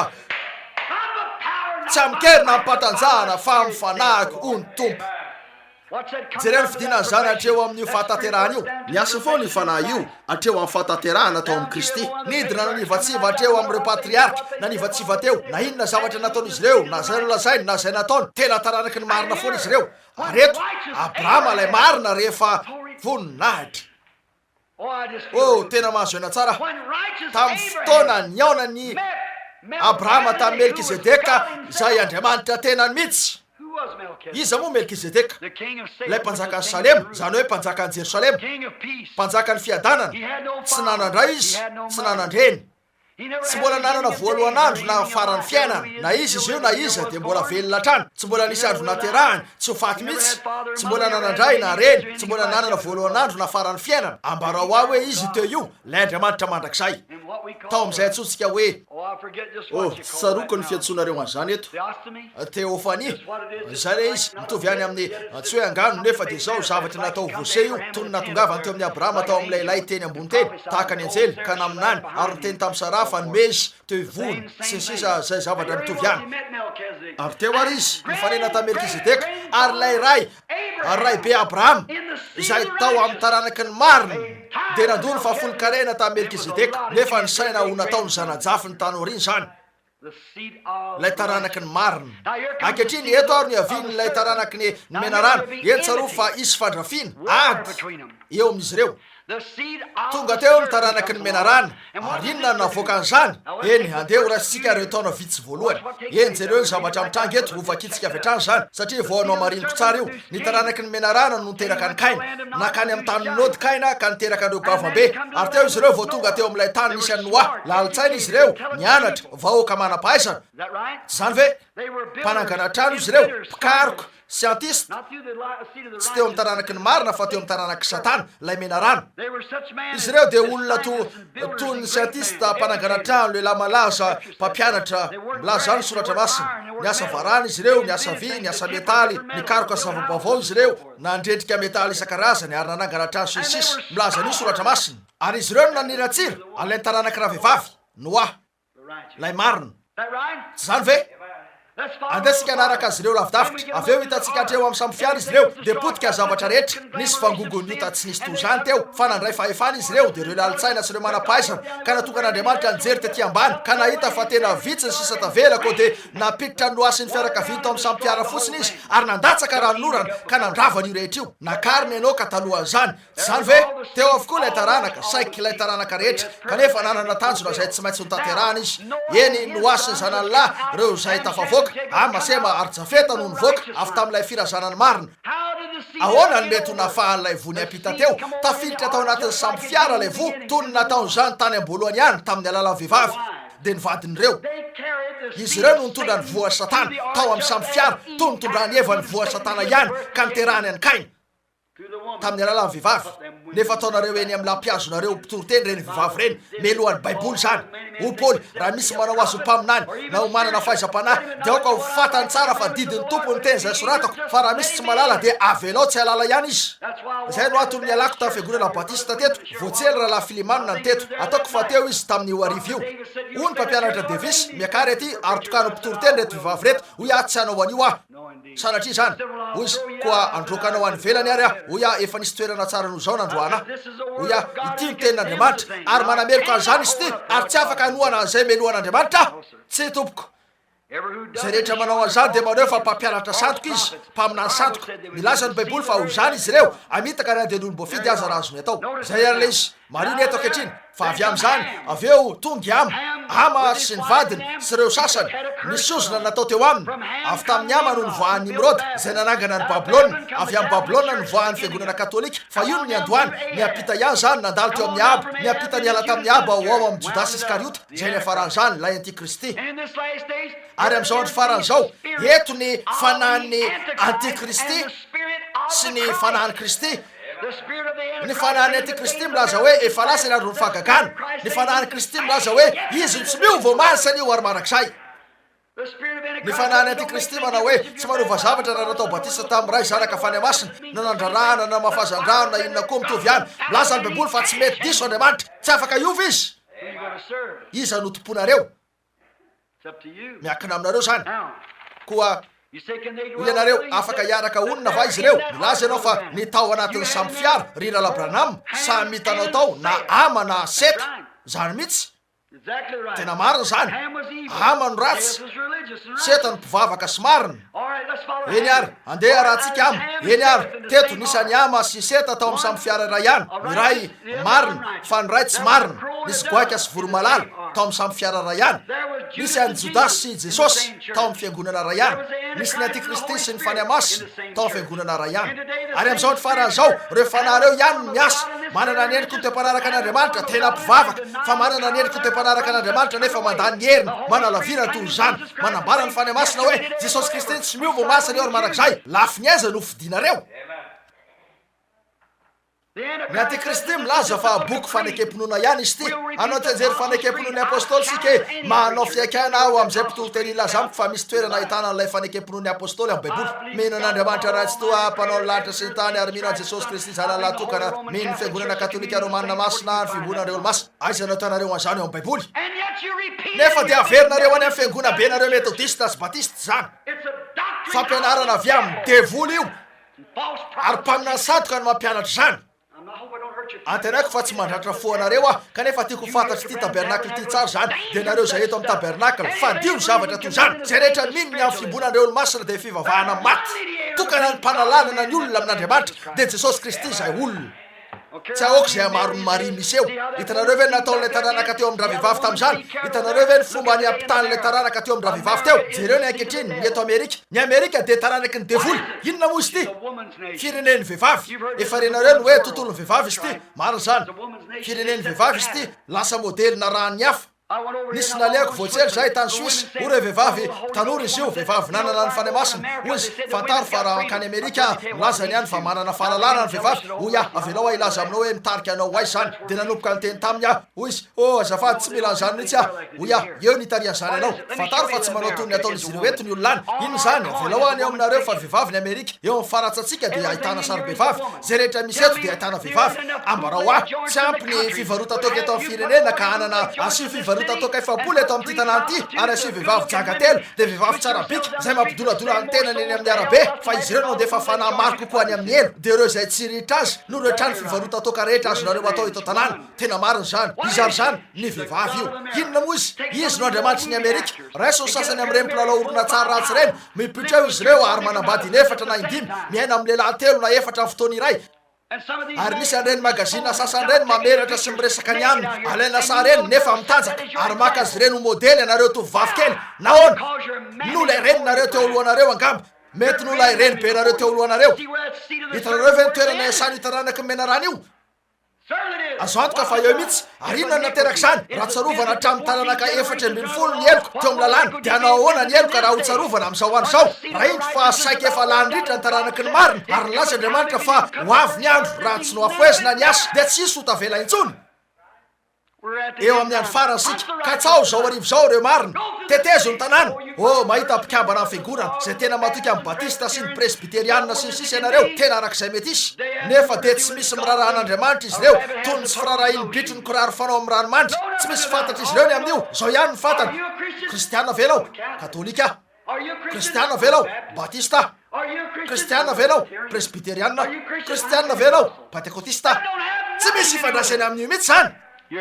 kristianina ianareo satria namonjy ianareo tamin'ny fahasoavany andriamanitra ary malalany amin'io ianareo fa nisy zavatra nanovan'ny fiainanareo ka natonga anareo afy fa olombavao ianareo ary voaforona ao amin'ny kristy jesosy zany mihitsy hitanareo ve anefa ny misy ny taranaky ny menarano inona moa ny taranaky ny menarano ny fijagajagana arakareo ve ny fijagajagana tamin'ny eva lasa hoinona zany inona nateraka zany ahoana zany zao arivo zao jereo ny tamin'izany taona vitsy zay rehefa nivoaka ilay hira voalohany ianareo zokiolona fony nisy fanaon'izy ireo no nanasivana ny hira talohany namelana zany ho ny ray natao amin'ny radio ary zao no nivoaka voalohany miodina ary zazavavy miodina aseory loalikareo tsara tare sy ny toy zany iomezo dada sy mama ary ataovy amin'izy ireo hoe hahaha zay ny voalohany navelan'izy ireo nivoaka teo aiza hoy ianareo zao arivo zao lay zazalana noratra n'io hira io maty izy ahoana hoy ianareo ny amin'ny claraboy zay nivoaka voalohany ka nilaza hoe fiolanana itandoza ka nanao ny striptease zay nandefa fanahy manarivo ny maro tany amin'ny elo aiza hoy ianareo ny misy azy amin'izao arivo zao efa ela ny nafaty azy aiza ny misy azy tamin'ilay vatana nananana mitsitrany lany biby kely ao amin'ny vovoka fa nikakana sy ny olotra no nandany azy ary ny fanahy de mitoetra ny lavitrany eo anatrian'ilay andriamanitra marina aizy ilay lehilahy naka ny vehivavy io ka nanao an'ireny akanjo vetaveta nataony reny mba hanosika azy ivoaka tetsy teroa nefa tena tsy mahamendrika azy ony tena nahoana izy ireo no manao an'izany inona no antony anaovanareo an'ireny karazan-javatra reny satria tianareo mijery anareo ny lehilahy ary tsy misy porofafaka ohatry zany ary fantatrareo moa fa rehefa ataonareo zany ka misy an'ireny mpanota ratsy reny mijery anareo de fantatrareo ny zava-nisy teo any amin'ny fitsarana any hoy ianareo raha nadabranama tena mahatoky arak'izay azoko natao tamin'ny vatoko a ho isany voenika fa nijagajaga ianareo ho jesosy zay rehetra mijery vehivavy ilasy de fa nijagajaga tamin'ny tapony sady rehefa mpamoahany zany lehilahy zany noho ny fijagajagana de hoy zary no natongo zany lay fomba nampitafianareo ny tenanareo sy ny naneonareo ny tenanareo eny tsy milaza hoe ilainareo ny akanjo tony taolo be tany aloha tany fa azonareo atao kosa ny tovendrika kokoa amin'ny raha mato fa ny mivoaka eny ka mitanjaka amin'ilay sorta fo kely fanaonareo ary asina tapadaba kely mifaritra manodidina an'io to zany ary ny masony zanakareo efa toy ny fasina tay tsigara eny ambavanareo sigara makeny amin'ny arabe tsy ho amin'ny antony tsara no anaovanareo an'izany mety tsy navanodratsy ianareo nefa mampiasa anareo fitaovana ny devoly toy ny nataony teo amin'ny eva nahoana izy teo ny fireneny vehivavy satria miorona mihitsy eo amin'ny fifehezan'ny katolisisma zany inona izy io ankehitriny tsy mandre azy ireo manonona jesosy mihitsy ianareo araba ary maria renin'andriamanitra masibavy cecile reo karazana masibavy rehetra olo masiny efa maty voatsela teto nisy tao meksika tamin'ny taondasa nisy vehivavy manitra tonga teo nandadilady ny loany lefa tena potipotika sy fenikitro ny tomany sady ny teatratra ary le ray nandeha teo ny trotro zazakely roa zay ny tomany ory loatra le reny satria nisy vehivavy atsony izy ireo masibavy nefa maty nasiny izy ireo sarivonga ny teny amboniny avoana misy olo tiny namono azy ary vao maty toy zany izy mazava ho azy de lasa masibavy fa katolika raha vehivavy ko de nakeo izy mba hampaolo tena fa nilainy nandadilady teo amin'ny roa maily teo amin'ny arabe rarivato mba hampaolo tena ry lalahy raha misy zavatra kely ilaina ataoko amin'izany de maty foana jesosy kristy fa soavana noho namonjena ary tsy avy amiko manokana fa noho ny sitrapon'andriamanitra ary noho ny fahatsaran'andriamanitra nantany ihany mpanao gazety oreo Ramsey Branham ny am'ilay zazakely maty nefa velona iny indray sy ireo zavatra vitsiny izy teo katolika telo hetsy tsy mamela roetsiny telo hetsy ilay tany Afrika fa katolika roetsy nandray Kristy mpamonjy azy tamin'ny fotoana iray rehefa nitrangy zany teo amin'ny tanàna Meksika ary reo pretreo tsy nahalobavy izy reo be loatra ny olona teo ka mety hampisy korotana be loatra ny andany tamin'izany ko de ozy Ramsey Branham inonao ve efa vitany olo-masina ny anao toy zao nataonao zao noho ny fahalalako ny fampianarany de nataoko hoe tena vitany raha velona izy hitanareo nefa tsy afaka olo-masina katolika ny tena raha tsy efa maty ianareo tsara ka ozy tsy afaka olo-masina raha tsy efa maty hoy ataizany namakinareo an'izany hoy Paul ho an'ireo olo-masina ao Efesosy sy ireo zay natsoan'Andriamanitra ho an'ireo olo-masina zay ao Efesosy namaky ny taratasiny izy ary ireo olo-masina tany amin'ny toerakafa atao Galatia sy ireo olo-masina atao Roma sy sisa ireo olo-masina ireo zay noa masinina ahoanany am'izany ozy mazava ho azy eny tsy azontsika dikevitra ny baiboly fa no zahay fiangonana ka de zay lazain'ny fiangonana ihany tsy ahoana zay lazain'ny baiboly zay lazain'ny fiangonana ihany ozy ahoana ny hevitrao ny amin'ny fiangonana katolika hoy niriko raha tsy nanontany an'izany ianao fa no ianao nanontany aho de ho lazaiko anao ny marina ozy eny tiako ny ilazanao amiko ny marina hoy io no endrim-pivavahana maty ambony indrindra fantatro ozy ahoana ny ilazanao an'izany hoy zay rehetra mangataka fanelanelanana amin'ny maty de mifampiraraha amin'ny maty hoy raha mamaly olo-masina io de noho izy any amin'ny elo satria ireo zay ny ampitany akoatra ny baiboliko de milaza fa tsy afaka iverina izy marina zany de hoy raha zay no izy raha olo-masina izy de ny devoly zany no miresaka toy ny olo-masina fa tsy ilay olo-masina io raha ny tena izy de ozy eny andrasokely hoy izy de anareo koa mba mila ny fanelanelanany maty hoy taiza hoy izy maty Jesosy Kristy hoy fa nitsangany indray izy tsy maty izy fa velona mba hanao fanelanelanana ka izy ihany ny mpanalalana an'Andriamanitra amin'ny olona za la efa maty fa velona indray ary velona mandrakizay zany manana ny fahalalaidiny fahafatesana sy ny elo zay rehetra mangeta eto aoka izy ho tonga ka isotro mamy am-pona amin'ny ranonaina la zany no Andriamantsika zany no Andriamantsika ary efa saiky lany ritra ny taranaky ny marina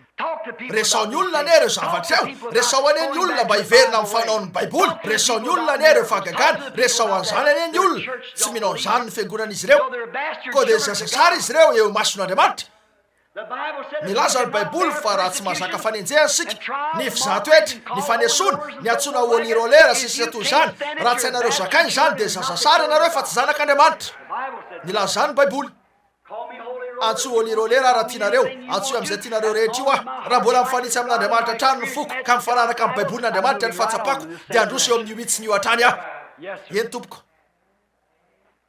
zay zavatra inotsika zany ny fiangonan'Andriamanitra velona zay tsy tonga avy amin'ny teolojia tsy avy amin'ny fahalalana ara-tsain'ny olona fa avy amin'ilay tena fahamarinana voabara ny amin'ny mahazanak'Andriamanitra Jesosy Kristy raha fiheverana ra-tsaina fotsiny no ananako satria hoe nampianatra ny zao sesisa ny fiangonana batista na ny fiangonana metodista raha mandre an'ity baiboly ty raha hoy ny baiboly raha natao batista tamin'ny anarany ray zanaka fanamasina nefa vakiko ty baiboly ty ka misy mpitoroteny manambara amiko fa tsy nisy tao amin'ny baiboly ka efa natao batista raha tsy tamin'ny anaran'i Jesosy Kristy ka vakiko zany sady hitako fa marina de hikropaka keo amin'ny rano fangy anaraka izay azoko atao eny tompoko raha nisy ny teny tamiko fa Jesosy Kristy de mpanasitrana lehibe ka manao amiko ny fiangonako hoe efa lasa ny andro ny fagagana nefa mila farasitranana de azakazaka fangy anaraka izay azoko atao eo amin'ny alitara mba ho sitrana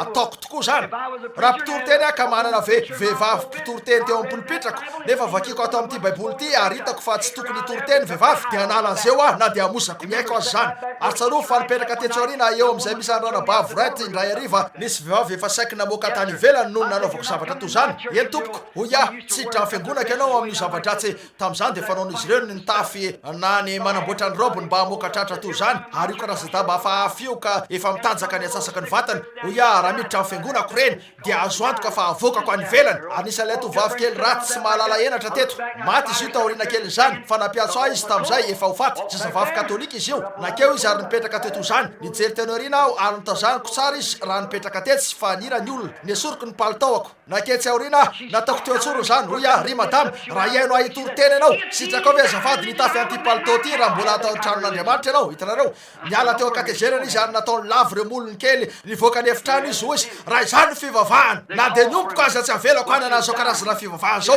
hoy aza mana tsy hanana an'io izy de nivory tao amin'ny tranolay zahay niantso ahy izy reo raha teo andalam-pahafatesana izy narary mafonifony ary efa faty izy tonga ny vadiny hoy izy tonga vafanga nefa teo amparovana fivoriana le raranjanana sady lava teo ambaravarana ny andria de nikropaka nalaiko ny fiarako de nandeha faingana teo a raha iny niakatra iny a de nifanena tamilay mpitsabo-panampy efazadrara zay mbola petraka ny oarda park hoy izy ry pastora tsy ilany intsony ny atongavanao eo teo amin'ny roapolo taona lasa teo zahay angamba miotra kely hoy izy maty izy hoy izy 10 minitra teo zany nafatesana hoy izy niantso anao tamin'ny herin'ny rehetra izy hoy izy manana afatra ho anao a hoy a inona hoy izy ambarao amin'ny mpitory-teny io zay nitenenako an'izany mamelary a nakeo a nijery azy vehivavy tsara endrika izy io nefa nijaly loatra somary nisy petipetina mena nanodidina ny orony vehivavy tsara tare fa reo petipetina mena tony botsina ny fahitana azy fa tena nivoaka ivelan'ny toerany vonga masony sady tony vatika ny fahitana azy mazava ho azy fa tena niasa mafy ny tsinainy sy ny voany ka feno loto erany fandriny toy zany de nijery any vadiny hoy izy ralabranam manonona vavaka fananirina hitanao izy hoy a tsy asoa azy tsony zay vavaka ankehitriny eo am'izay anjarany azo ihany no andriny hitanareo aza mety ho fitahan'andriamanitra tsy azo vazivaziny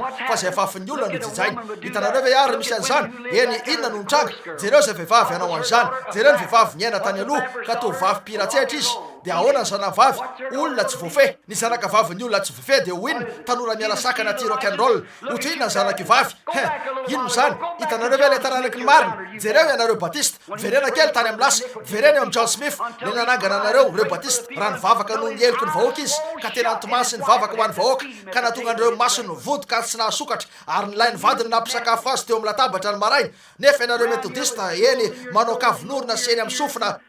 ka atao fandrika ampiasain'ny devoly ny fahitananareo fa mivoakeny manao sorta sisisa toy zany nefa John Smith zokiolona zay isan'ireo olona teo amin'ny fiangonana metodista talohan'ny nafatesany tamin'ny fahadimy amby 20 taonany de nitory teny fohy nandritra ny efatra taona efatrora nilain'izy ireo ny bata azy ary nametraka azy teo amin'ny pulpitra ary reto ny tenin'ny farany hoy izy voadona tokoa no ny fihetsiky ny fiangonana metodista hoy izy atramin'ireo zazavavy ny fiangonana metodista aza de lasa manao peratra volamena eo amin'ireo ratsatanana inona no lazaina ankehitriny amin'ireo zay manao sorta nefa pira amin'ny koralina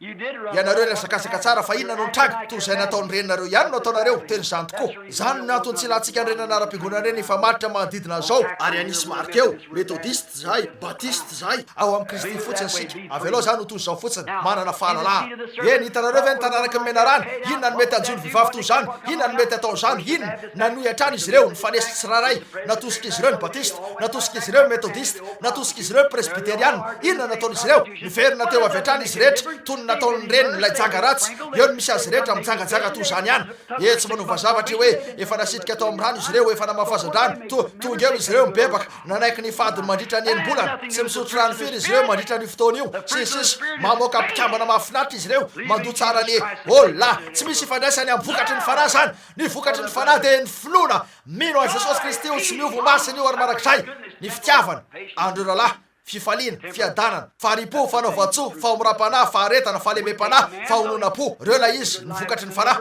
nefa misy olona ataontsika hoe manana fitondran-tena tsara izy io eo amin'ny manodidina nataony Esau koa zany Esau de tsy mbola nanisy ratsy olona nefa Esau de avy amin'ny devoly fa Jakoba zay avy amin'ny kibra ihany no avy amin'Andriamanitra lay taranaka avy amin'ny devoly lay taranaka raha vehivavy lay taranak'Andriamanitra de nanivatsiva teo eny hitanareo ve fa eo am'izao no iafarahan'io rehetra io ka inona ro sisa tavela eto an-tany ankehitriny olazaiko amin'ny fomba entitra zao ho velariko tsara zany de atombotsika ny fifahazam-panahy aorian'izao amin'ny fivoriana manaraka tsy maintsy maka endrika zany ary azafady fa tsy ny anao tsinitsina zava-masina neto tsy ara-tsim-panahy ny olazako an'izany tonga eo amin'ny toerany iray zany zay ahitana andiana zaza saro-mpivavaka lehibe avy amin'ny olom-pady zay ny fanamariana farany ataoko tena tonga eo am'izany mihitsy fantanareo zany fa marina tonga eo amin'ny toerana zay anomezana lanja ny fikambanana amin'ny fiangonana na ny eo mpikambana amin'ny fiangonana manana ny endriko ny tempanaraka an'Andriamanitra nefa mandany heriny ka lasa diana zaza saro-mpivavaka sisa teny zany mihitsy ny amin'io inona ny sisa manaraka misy tafondro miantona eny petsaka izy ireo bomba amin'ny kobalta sisisa miandro ny fiaviany ory fotsiny izy ireo ary isy fampitena amin'ny hafa eo tony nisy tamin'ny rano koa sakaizako na ina ataonareo raha kristiany ianareo ka manana an'Andriamanitra amponareo ka fantatrareo fefa tafafindra ny ala tafahafatesana ho amin'ny fiainana ianareo dia ianareo ny tokony olona fahandrindra eto tany raha ao anatinareo ny fany masina rehefa hoy ny baiboly Jesosy Kristy tsy mio voamatsy aneo ary marak'izay hoy ny anara-piangonana inonay anefa fefa lasa ny fahagagana hoy ny fany masina amen Jesosy Kristy tsy mio voamatsy aneo ary marak'izay ho toany izany raha hoy ny baiboly mibeba areo ka samy atao batisa amin'ny anaran'i Jesosy Kristy mba azo famelana ny helokareo ary anareo andray ny fanomezana dia ny fany masina fanteny fikasana dia ho anareo sy ny zanakareo ary ho an'izay jetrisa rehetra lavitra na iza tso ny tompo andriamantsika na iza tso ny tompo andriamantsika anatonazy hitanareo tsy hoe na iza tso nyreo metodista na tsonyreo batista fa na iza tso ny tompo andriamantsika anatonazy andray ny fany masina ary atao batisa amin'ny anaran'i Jesosy Kristy zay ny voalaza amin'ny baiboly rehefa mahakasika anareo zany dia ilaza ianareo hoe amen ho ny fiangonana o tsy manova zavatra zany nefa ifany masina aminareo dia manao amen amiteny tsy mofy ihany ny veloman'ny olona fa ny teny zay aloky ny vavan'Andriamanitra zay ary le izy tiako ianareo raha le soratra masina amiko zay fanilazana fa poma ny andoany zao rehetra misy zao tiako asehonareo aho hoe nihinana poma izy ireo efa nasehoko anareo ny toerana ny heverany kainy antoy zany sy ny toerana ahitana fa mbola mihevitra toy zany ihany ny taranany fa ny fanambarana ara-panavy amin'Andriamanitra no manam-pirofo avy amin'ny baiboly fa firaisana ranofo no nisy teo amin'ny rahalelahy sy rahavehivavy nefa tsy ara-dalàna teo ny avian'ireo goavabe eo aminareo teo ny avian'ireo fahotany eo aminareo teo ny avian'ny fampiteny eo aminareo teo amin'izany nisy an'io ankehitriny mari fa eo amin'io io rehetra io jereo ny menarana dia lalitsaina indro eny ny taranana dia lalitsaina indro eny atrano fa te ianika an'ity pilipitra ty mihitsy ka hiazona an'ity micro ty eto tanako ka hitsangana eto ambony pilipitra ary ilazan'izao ary amin'izao an'izao aizany misy an'ireo lalitsaina nananareo ny pastoranareo zay nakeny ka nandrato fahalalana ratsaina maro ka mitsangana eo fa izy ny pastora ny fiangonana lehibe indrindra eto amin'ny firenena sy ny sisa toy zany aizany misy ny taranaka menarana eo amin'ny toerana ahitanareo manam-pahaizana sy lalitsaina toy zany reo lalitsaina mpandalina kinga saigny eo toerana misy azy eo toerana ahitana azy tsy amkerina ampatanjana fa mifanahiko io ny tompo hitanareo eo nafanareo avy eo raiso zay rahalahy kely eny anjoron-dalabe mitomany mafy andranomaso ary mety eo izy sady mitendry gitara efatota manao hoe rahalahy tongava hitany tompo misy pastora mandalo eo manao hoe tsy amela ny fiangonaka tsy ara-iasa amin'io tsy avelako tsy tiako le disy John raha mahita eo amin'ny toerana toy zao ataovy ary taranaky ny devoly mizotra any amin'ny hafaranareo mandrakizay nareo raha ny marina zany mihitsy afaka ilaza teny hafa eto ka anao hoe ry zaza sary ary tena saika zay mihitsy ny amin'io satria hitanareo fa ianareo tsy misy mahay manatona raha tsy tao amin'ny raiko izy ary zay rehetra manatona dia za no anangana azy amin'ny andro farany tsisy hovery eo amiko izy za no iazona azy tsy misy mahay manatona raha tsy eo zany mitoetra ho amin'ny rehetra tsy afaka ilaza ianareo hoe nisy zavatra nataoko ny fahasoavan'Andriamanitra nanao an'io rehetra io koa tsy misy avy tam'izay nataoko tsy nisy nidirako mihitsy io ianareo ihany koa tsy nisy mihitsy nahamendrika anareo Andriamanitra nanao ny antsipriany rehetra tsy nanetsika ny ratsatananareo akory ianareo mba hanao zavatra kely amin'io tsy nilaza ianareo hoe avy amin'ny fianakaviana ambony nataoko zao tsy misy ifandraisana zany amin'io mihitsy Andriamanitra Izraeliana nanao an'io ny famindrapon'Andriamanitra mialatsira eto mbola tsy tena miraiky amby folo zao nefa ho faranako ihany na izany azy hitanareo firy ny malala fa ny baiboly dia miteny an'ireo zavatra eo fahamarinana indrindra fa ianareo vahoaka eto amin'ny Branham Tabernacle eny eo amin'ny ampaha 9-10 eo amin'ny zavatra ampianarintsika sinotsika zany nefa tsarovy ho anareo manatrika eto afaka ilazan'izao dia ho anareo vahoaka tsy mpiangona eto nefa manatrika izay fomba zay ninonay an'io fa ity ny baiboly ary ny baiboly ny fahamarinan'Andriamanitra ary inonay fa ao amin'ny testamenta taloha eny nisy fomba nalalàn'izy ireo hoe inona ny marina ary inona ny tsy marina eny fatatsika rehetra fa teo amin'izy ireo lalàna voasoratra firy ny malala zany ny lalàna reo didy izay tao anaty fiara sy ny sisa eny ary lalàna ny am'ireo didy voalaza hoe aza mijagajaga na iza mijagajaga dia ho toram-bato hitanareo izay no didy ary nisy lalàna teo amin'ny didy koa napetraka toy zao ny fiara tao anatiny tao reo didy ary reo lalàna ny am'ireo didy no nataotao amin'ny tranotrano keliny teo antsisiny fiara raha misy olona tonga eo ka nijagajaga dia nanitsy tanana teo izy reo ary mijerena zay voalaza lalàna torana vato izy netina teny velana izy ka toram-bato zay ny lalàna nisy teo amin'ny didy eny nanana fomba roa hafa lalàna izy ireo misy telefony zany ho fanamarinana nanana fomba hafa lalàna izy ireo ary zany dia tamin'ny alalan'ny mpaminany na mpanofy firy malala zany raha misy aminareo manana fahaizam-panana mpaminany za tompona aneo ny tenako aminy aminofy ary amin'ny fahitana no itenenako aminy maro zany eny naminany izy io koa raha misy olona tonga eo anao hoe aleloia ananako la izy mamilany amin'ny anaran'ny tompo ankehitriny ananako ny fanabarana tsy nekeny izy ireo mora foana zany toy zay fanaonareo fa no amarina izy ireo teo amin'ilay Andriamanitra zany aloha koa teo amin'ny sarotra hatrany arona dia nisy alaina tsony izy ireo hoe orima sy tomima firy no efa nandrea zany te zany inona izy io vato 12 enina avy isaky ny lafinilany maneo an'ireo patriarka 12 jaspi jody sy ny sisa ny to tahaka zany vato 12 dia nalana izy ireo impaminany io nampaninofy dia natony izy ireo teo ilay sarotratra ary nasainy mijoro teo izy dia o reo ankehitriny maminany arabarao ny faminaninao ny teny tamiko ny tompo ary laza zavatra toy zao na to inona mety namarina an'izany mety tao fahamarinana tanteraka ny fandrenesana an'io saingy ratsy ny tambatra ireo azavan'ireo ka tsy nisy lokona avana miseho teo lay orima sy tomima ny vondrona ny kamban'ireo azavan'ireo misy zavamagaga miseho ho fanamarinana hitanareo fa nanamarina ny teniny foana andriamanitra hitanareo ary raha tsy nanjelajelatra teo amin'izany reo azavana magaga ireo dia tsy ahoaka za mety ho nahatsara endrika an'io diso zany raha nisy mpanofo ny laza hoe nanofy ary hoy nofy io hoe tokony hifindra ny israely ka akany amin'ny toerakafa satria hiditra amin'ity faritsy ity ny siriany nambarao fahirano azy netin'izy ireo teo impaninofy io nambara ny nofiny raha tsy nanjelajelatra teo amin'ny toerana rehetra io ny azavany dia diso izy na toy inona mety na de efa feno sirianina vonina miady aza teo diso izy tsy tompoko izy ireo zany mihitsy tsy maintsy niporofona tamin'ny orima sy tomima zany eny fantatsika rehetra fa efa tsy andro ilay fisoronana fahiny zao efa nifanana zany ary niaraka tamin'izany koa ny orima sy tomima fantatsika zany sady zany ary nakatoerana ny fisoronana vaovao ahoana manana orima sy tomima ve sika ankehitriny eny tompoko ny tenin'andriamanitra eny tompoko ity zany raha misy olona ka manana karazana fanambarana na miteny zavatra iray na karazana fampianarana zay tsy mifanaraka sady tsy mifanitsy amin'ity baiboly ity manerana soratra masina rehetra dia diso izy tsy ahoaka zay anara-piangonana misy azy na to inona tsarany na to inona malaly-tsaina azy na inona fianarana vitany diso izy ary rehefa misy olona miteny anareo an'ireny zavatra reny mikasika an'izay nampianaritsika teto amin'ny fiangonana eny kambarina anareo fa raha namafasandrany anareo dia tena mety nandainga taminareo izy tsy anjelanjelatra eo amin'izany no orima sy tomima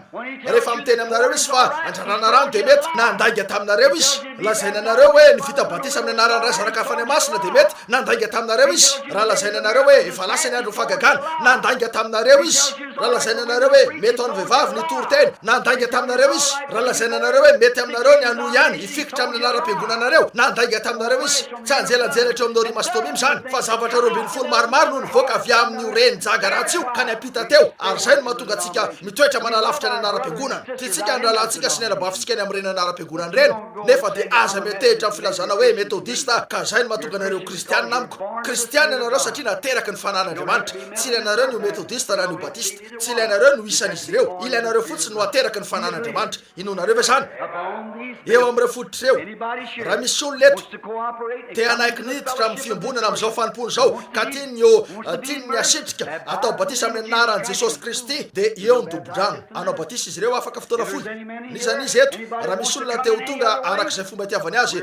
eto zahay marina zany eny tsy manana karatra fikambana zahay tonga eto amin'ity fiangonana ity fotsiny ianareo inotsika fa kristy dia ao amin'ny fiangonana metodista fiangonana batista fiangonana presbyteriana manana mpikambana amin'ny tsiraray amin'izy ireny izy fa ny fahabagana misy ankehitriny dia noho ny faminaniana santoka izay mamoaka an'ireo zavatra ireo dia ny fampianaran'ireny fiangonana ireny izay tena mifanohitra amin'ny baiboly ankehitriny raha misy olona manazava an'izany tsara amiko dia azo antoka fa anao ny tenako inoko fa ampy ny fanan'andriamanitra ato amiko mba andiniako an'ity baiboly ity ka ho tonga sy anitsy an'izany raha nakeo fotsiny aka nandray tanana ny mpitolo teny ary nametraka ny anarako tao amin'ny boky mpiangonana nefa mbola misy fahakalana sy faratsipana ato apoko ka mbola misy fialonana sy fifandirana ka mbola misalasala famparasitrana lehibe jesosy kristy sisa to zany dia andeha anitsy an'izany eo natren'andriamanitra eo ny eo tena enoko fa ataoko zany ho tsopony amin'io ifanitsy amin'andriamanitra raha miantehitra fotsiny amin'ny mahabatista na metodista ny tenako dia anetry tena aho ka apiditra ny kristianisma atao poko ataoko zany eny tompoko eny tsarovy ilay fifazam-panao avy izay anompoka raha sitrapony tompo amin'ny alarobia ariva ho avy zao eo amin'ireo fotitra eo ny orenany enorsaka izy misy andriamanitra velona sady marina marina zany jesosy kristy no zanak'andriamanitra ny fany masina dia ao amin'ny fiangonana amin'izao andro zao eny raha olona fotsiny no nyteny an'io tamiko dia mananjony salasala amin'io nefa enoy ndray andro lavitra tany raha mbola zazalahy kely nijoro teo ambany hazo iray dia nahita azy nandre azy ny teny tamiko izy hoe manalavirany ireny vehivavy mpamitaka reny manalavirany sigara manalavirany fitenenan-dratsy ny fisotroana sy reny rehetra reny mananasa ho anao rehefa lehibe kokoa ianao fantatro fa tena misy izy lay andriamanitra miano teniny rehefa lehibe kokoa to inona no ny aonany tamiko, to inona no ny resahany tamiko, to inona ny nahitako azy teo toy ny rome miafo fa niodikodina teo io afo io, to inona ny nahitako azy ny resaka sy ny teny marina mihitsy an'izay efa hitranga ary tamin'ny fotoana rehetra tena nifanitsy tsara araka izany io tena tanteraka tsy misy toy zany lay tsy miova izay milaza ireo zavatra tanteraka ireo toy zany zay ihany lay manome tsindrimandry mba hampianatra n'ity baiboly ity arak'izay fomba fampianarako azy marina zany koa avy amin'Andriamanitra io lay Andriamanitra tsy toy zany ary izy tsy miova omaly sanio ary mandrakizay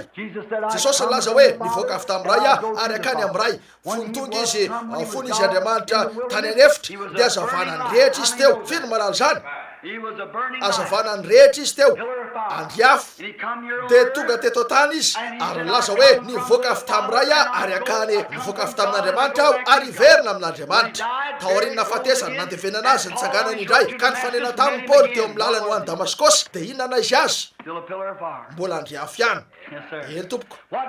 inona nataony fony izy teto tany inona nataony fony izy nifanena tamin'ny Paoly ahoana nany rahany azy ny raha nakeo amin'ny mpaminany ray izy izay niteny tamin'ny fomba anaovana batisa azy niteny tamin'ny tokony atao nametra tanana taminy ka nahasitrana azy nabarany azy fa nisy fahitana hitany io Jesosy io ihany eto anio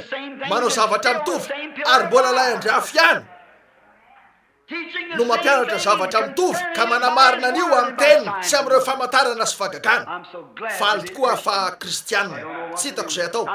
faly tokoa fa kristianina ianareo ary ianareo eto amin'ny tabernakla efa nambarako anareo fa ovatsika ny anarana izy ty tsy rary ny raha atao hoe Branham tabernakla zany olombelona ihany io hitanareo ovatsika ny anarana io ovatsika anarakafo hojerentsika ny arina kely zany tiako zany raha ho fiangonan'Andriamanitra velona fotsiny tsy tiako zany ho metodista batista presbyteriana pentekotista za reo olona rehetra eo dia tiako amin'ny foky rehetra tsy malala hoe iza no izy tsy haiko ambara aminareo ilaiko torina fotsiny teny atsipiko fotsiny arato ka sitoniko zany misy sahona eo misy alandrano misy bibilava nefa misy trondro ihany koa ny sasany miakina amin'Andriamanitra ny fanapa-kevitra ny amin'io sitoniko fotsiny arato toriko fotsiny teny ary sitoniko eo zany dia ataoko hoe indreo izy ireo tompo manodidina ny altara fantatrao ny anao fantatrao hatramin'ny fanorenana zao toy zao izy ireo tsy malala hoe iza no izy fa ianao no malala ka dia miakina aminao zany tompo izay ny tsara indrindra azoko natao andehano any ka anarato any amin'ny toerakafaka ankehitriny ka apiditra andihany afo indray za ihany no azoko atao eny ary matsiaro toy ny manao ny diako aho matsiaro toy ny manao ny diako aho mamiratra sy tsara tare ilay fonenako any an-danitra ary matsiaro toy ny manao ny diako aho eny tsarovy zay rehetra mila fiaonana manokana atso fotsiny raha misy merce etony Butler 2:20 sy 20 afaly anay na hitanareo raha misy malala anareo tonga eo nefa tsy maintsy andeha faingana mandritra ilay fifazam-panahy eny za efa manomboka anio ariva efa hitokana samirery ka tsy hoe 3 andro fa hitokana miditra ao fotsiny ka mandalina toy zao tompo eto anilako ianao fantatro fa eto ianao ary ny tenao laza fa anatona an'izay manatona anao ianao ivavaka sy andry hatrany aho mandrapahitako anio andriafo io miditra tsehatra dia fantatro fa vony zany eo rehefa miditra eo amin'ny lampiazo ho amin'ilay fivoriana farasitranana mba hivavaka ary ianao zay rehetra azoko atao mba hanampy ny marary sy ny marofo ka sitrahanay ireo atsara-ponareo rehetra eto ary raha ho tonga ianareo dia tongava amponono ary miandry ny anana fivoriana lehibe sika tiako nilaza fa rahalahy Jeffrey eto ve izy zao arivo zao tiatsika nakasitraka ny rahalahy Jeffrey sy ny sasany ataoko fa voatery niverina any amin'ireo nosy izy sy ny sisa faly mahita ny rahalahy sy ranabavy rety sy ny maro aminareo voaka eto ary nahita ny Robertson mpisolo vava teto voatsela niditra teto izy voateo tiako nidera azy ny amin'ny ny afatra navoaka ny ray andro iny tsy nisy ny laza no mikasika azy namelatra zany nisy afatra tsara tokoa no mety faminaniana zavatra mitovitovy amin'izay nitoriko anio arivo ary koa nisy mpitoroteny hafa ihany koa teto any maraina na omaly ariva rahalahy Smith fa avy amin'ny fiangonana metodiste na avy amin'ny église de Dieu la etsy tsy fantatra eto izy anio ariva na tsy eto raha mitsangana eto amin'ny tipilipily ty anareo ka mijery etsy amin'ny farany ery dia tosarotra ny anavahana mahitsy be ny seza eny ka tsy hayavahana raha eto ianao ry rahalahy Smith fa akasitranay ianao ary tsy livy io mipetraka eo io lay rahalahy kely avy any Georgie itsaorinitsy eo akaiky ny rahalahy Kolitsy fa ndray mahitanao etsy zao arivo zao rahalahy ary sisa rehetra ianareo rehetra mahafantatra ny tena ny tsiraray inoko fa lay ranabavy sy rahalahy etona no nandeha nivavaka ho an'ilay tovilandry mandeha iny eto mihitsy misy dokotera mipetraka amin'ity ilan'ity tompany etanao ry dokotera eny aoka re tsy ho tafotona noho ny amiko ianareo ry mpitoroteny ry rahalahy satria fomba mivantana tamin'izay rehetra azoko natao no nitondrako an'izao tabernakla atsika neto fa izay zavatra tohanantsika ary titsika ny ametraka anio eo amin'ny teny mihitsy ka andona kely azy ireo amin'izany koa raha sanatria ka tafavoaka ny faritra ianareo dia iverina sika ka ilaza hoe hoe malala kokoa ianareo efa eo amin'ny oronam-peo zany hitanareo zay arila izy efa amin'ny oronam-peo zany mbola manana zavatra betsaka tokony atao fanampin'izany sika rileo nefa sika efa maro ny eny aminareo mitoera matoky amin'izany de ho azonareo sisa amin'izany aoriana kely tahaka an'le lehilahy ninana voatago-drano hoy izy tena tsara izy ty nefa mbola misy akoatr'izao nefa mbola manana maro amin'izany sika ty aoriana hitanareo betsaka ny antopa kehitriny raha ino sika anao batisa ary sika kehitriny tsy zany ve rahalany vilona misy olona atao batisa ihany ve eto tsy mampanina anay na izy ianareo eto zay manao batisa atsakany ny tananareo ianareo zay atao batisa misy olona inoko fa indro misy madama eto misy olo-kafa ve eny manana kany sika na ho an'ny lehilahy na ho an'ny vehivavy tsy milaza akory zay eto hoe ialao ny fiangonana batista ialao ny fiangonana metodista tsy zay laza anay andeha miverina any amin'ny fiangonanareo fa raha tsy natao batisa araky ny soratra masina ianareo tamin'ny anarany tompo jesosy tsy amin'ny anarany jesosy fotsiny ihany eny amin'ny anarany tompo jesosy kristy zay ny soratra masina diso ary mibatisa anareo tsy tiako ny anana olana rehefa ho tonga eo amorony ony tiako tena mazava arak'izay fahalalako azy ny rehetra raha iazona an'io takelaka fidirana io ah eny satria tiako ny ondrana tsambo amin'ny oro io manoro hevitra anareo ah mba noto zany miverena any amin'ny fiangonanareo miakina aminareo zany aminareo sy andriamanitra izay ihany no azoko ambaranareo tsy mbola nisy natao batisa tamin'ny fomba hafa amin'ny soratra masina akoatra ny tamin'ny anarany tompo jesosy kristy ary reo zay efa natao batisa de nididiny masindapoly fa raha nisy anjely nitory zavatra fa aoko vooziny izy nandidy azy ireo mba ho tonga ka hiverina atao batisa indray izy tamin'ny anarany tompo jesosy kristy marina zany ary nataony zany ka zay nataony no nanyrahany atsika mba ataotsika ka zay no ataotsika raha sitrapon'andriamanitra inontsika ny amin'ny fanasa-tongotra inontsika ny amin'ny fandraisana inontsika ny amin'ny fiaviany kristy faharoa reo mitamaso ny tenany tompo arabatana tsy fanahy fa ny fiaviany tompo jesosy indray arabatana amin'ny voninahitra inontsika ny amin'ny fitsanganandreo maty mba ndray vatana tsy lahianitra sy miketrina toy zay akanisantsika ao am-pasana fa anankiray vaovao eo amin'ny famirapiratany fatanorana mba hivelona mandrakizay inoky ny amin'ny tsy fahafatesany fanahy zany mihitsy inontsika fa tokana ihany miendriky ny fiainana mandrakizay ary zany de le fiainana voarainareo avy amin'ny jesosy kristy tena marina zany noho zany tsy mino ny amin'ny fampijaliana mandrakizay sika mino ny amin'ny elo mirehetra sika afy sy ny fara fa tsy misy sika fa mirehetra mandrakizay zany raha izay de ilaina eo ny anana fiainana mandrakizay tsy misy fiainana mandrakizay afa-tsy raha ihany avy amin'andriamanitra zany marina zany irehetra anareo angamba mandritra ny ray tapitrisa taona folo tapitrisa taona tsy malala fa tsy afaka anana fiainana mandrakizay ianareo tsy afaka irehetra fotoana maritra afaka irehetra fotoana maritra ianareo fa tsy mandrakizay hitanareo misy mampiavaka ny hoe mandrakizay sy ny hoe fotoana maritra ny fotoana maritra zay mety mandritra ny amanjato ny taona maro de maro mitoy de midika hoe fizaram-potoana fa ny mandrakizay tsy misy fampijaliana mandrakizay zany anananareo ny fiainana mandrakizay satria tsy misy afa-tsy raha ihany no endriky ny fiainana mandrakizay ary zay manana fiainana mandrakizay de velona katahin'andriamanitra ao mandrakizay fa ny fanahy zay manota io fanahy ino inona marina zany koa tsy manana fiainana mandrakizay io zany mihitsy ny anjarany de famaizana fa tsy fiainana mandrakizay koa hitanareo fa mbola maro ny zavatra tokony ampianarina hijery an'izany sika aoriana kely tompany tanareo eny andesika hiran'io hira fahiny io raha indro fakeo ny anabavitsika ery inoko fa hira matoy io de mety rirosela ny reninao ve io koa hotahinany eny fonao faly a mahitanao ranabavy manao an'izao tena tsara zany rosela griffin de isan'ireo sakazatsika tanora mahafinaritra indrindra vehivavy tanora mpisotro toka izy taloha ho an'ny sasany aminareo eto mety afafy zany tsy mampanina androzela ny ilazako an'izany fony izy tonga teo amin'ny lampiazo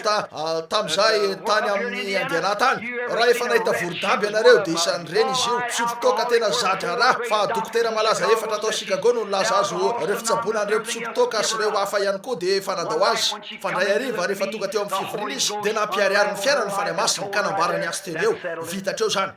jereo izy io ankehitriny ataoko fa telopolo taona maherikely eo izy nefa tony ny valabefolo vehivavy tanora mateo otisy mahafinaritra tsy nanandrana hoisikitsony izy hatramin'io tsy te ho amintsony fanirina velona ho an'ny kristy mandehandeha eny amin'ny arabe etsy aroa mijoro vavolombelona voninahitra andriamanitra eo amin'ireo mpanota sy ireo mpisotro toka any amin'ireo tanàna mahanitra sy sisa rehetra manerana Chicago manao zavatra ho an'ny tompo natao batisa izy tamin'ny anarany tompo jesosy ary tonga ny reniny anio arivo mba hanao toy zany raha misy andriamanitra afaka nanasitrana azy raha afaka nanasitrana azy jesosy na inona nataonareo na amin'ny teny na amin'ny asa de ataovy amin'ny anarany zay ny voalaza amin'ny baiboly marina zany eny ary ankehitriny sika de anao batisa amonandreo jiry minitra vitsy sika raha eo-pimanana ho amin'ny fanaovana batisa ary keo iandry fotoana mahafinaritra ao amin'ny tompo anatanteraka ny fanaovana batisa anio ariva ve nareo eny ary tsaratsara ho anareo ny omana fa hanomboka hitarikira sisisa raha iroso am'izany raha izay raha eo mpanaovan'izy ireo ny lamba fanaovana batisa ary doka lay fangana eny ary andesika hira fotsiny an'ireny fanao fahiny mahafinaritra ary mandra-panaovantsika anio raha andesika inona tsy maintsy ataotsika raha isy eo amintsika ny anaran'i jesosy lavy ankoha ka eo atongony mpanjaka ny mpanjaka ao an-danitra isika no nisy satroboninahitra azy rehefa tapitra ny diatsika eny ary hitsanga sika maseho aminao ny anaran'i jesosy. Ry zaza mahonena sy ory,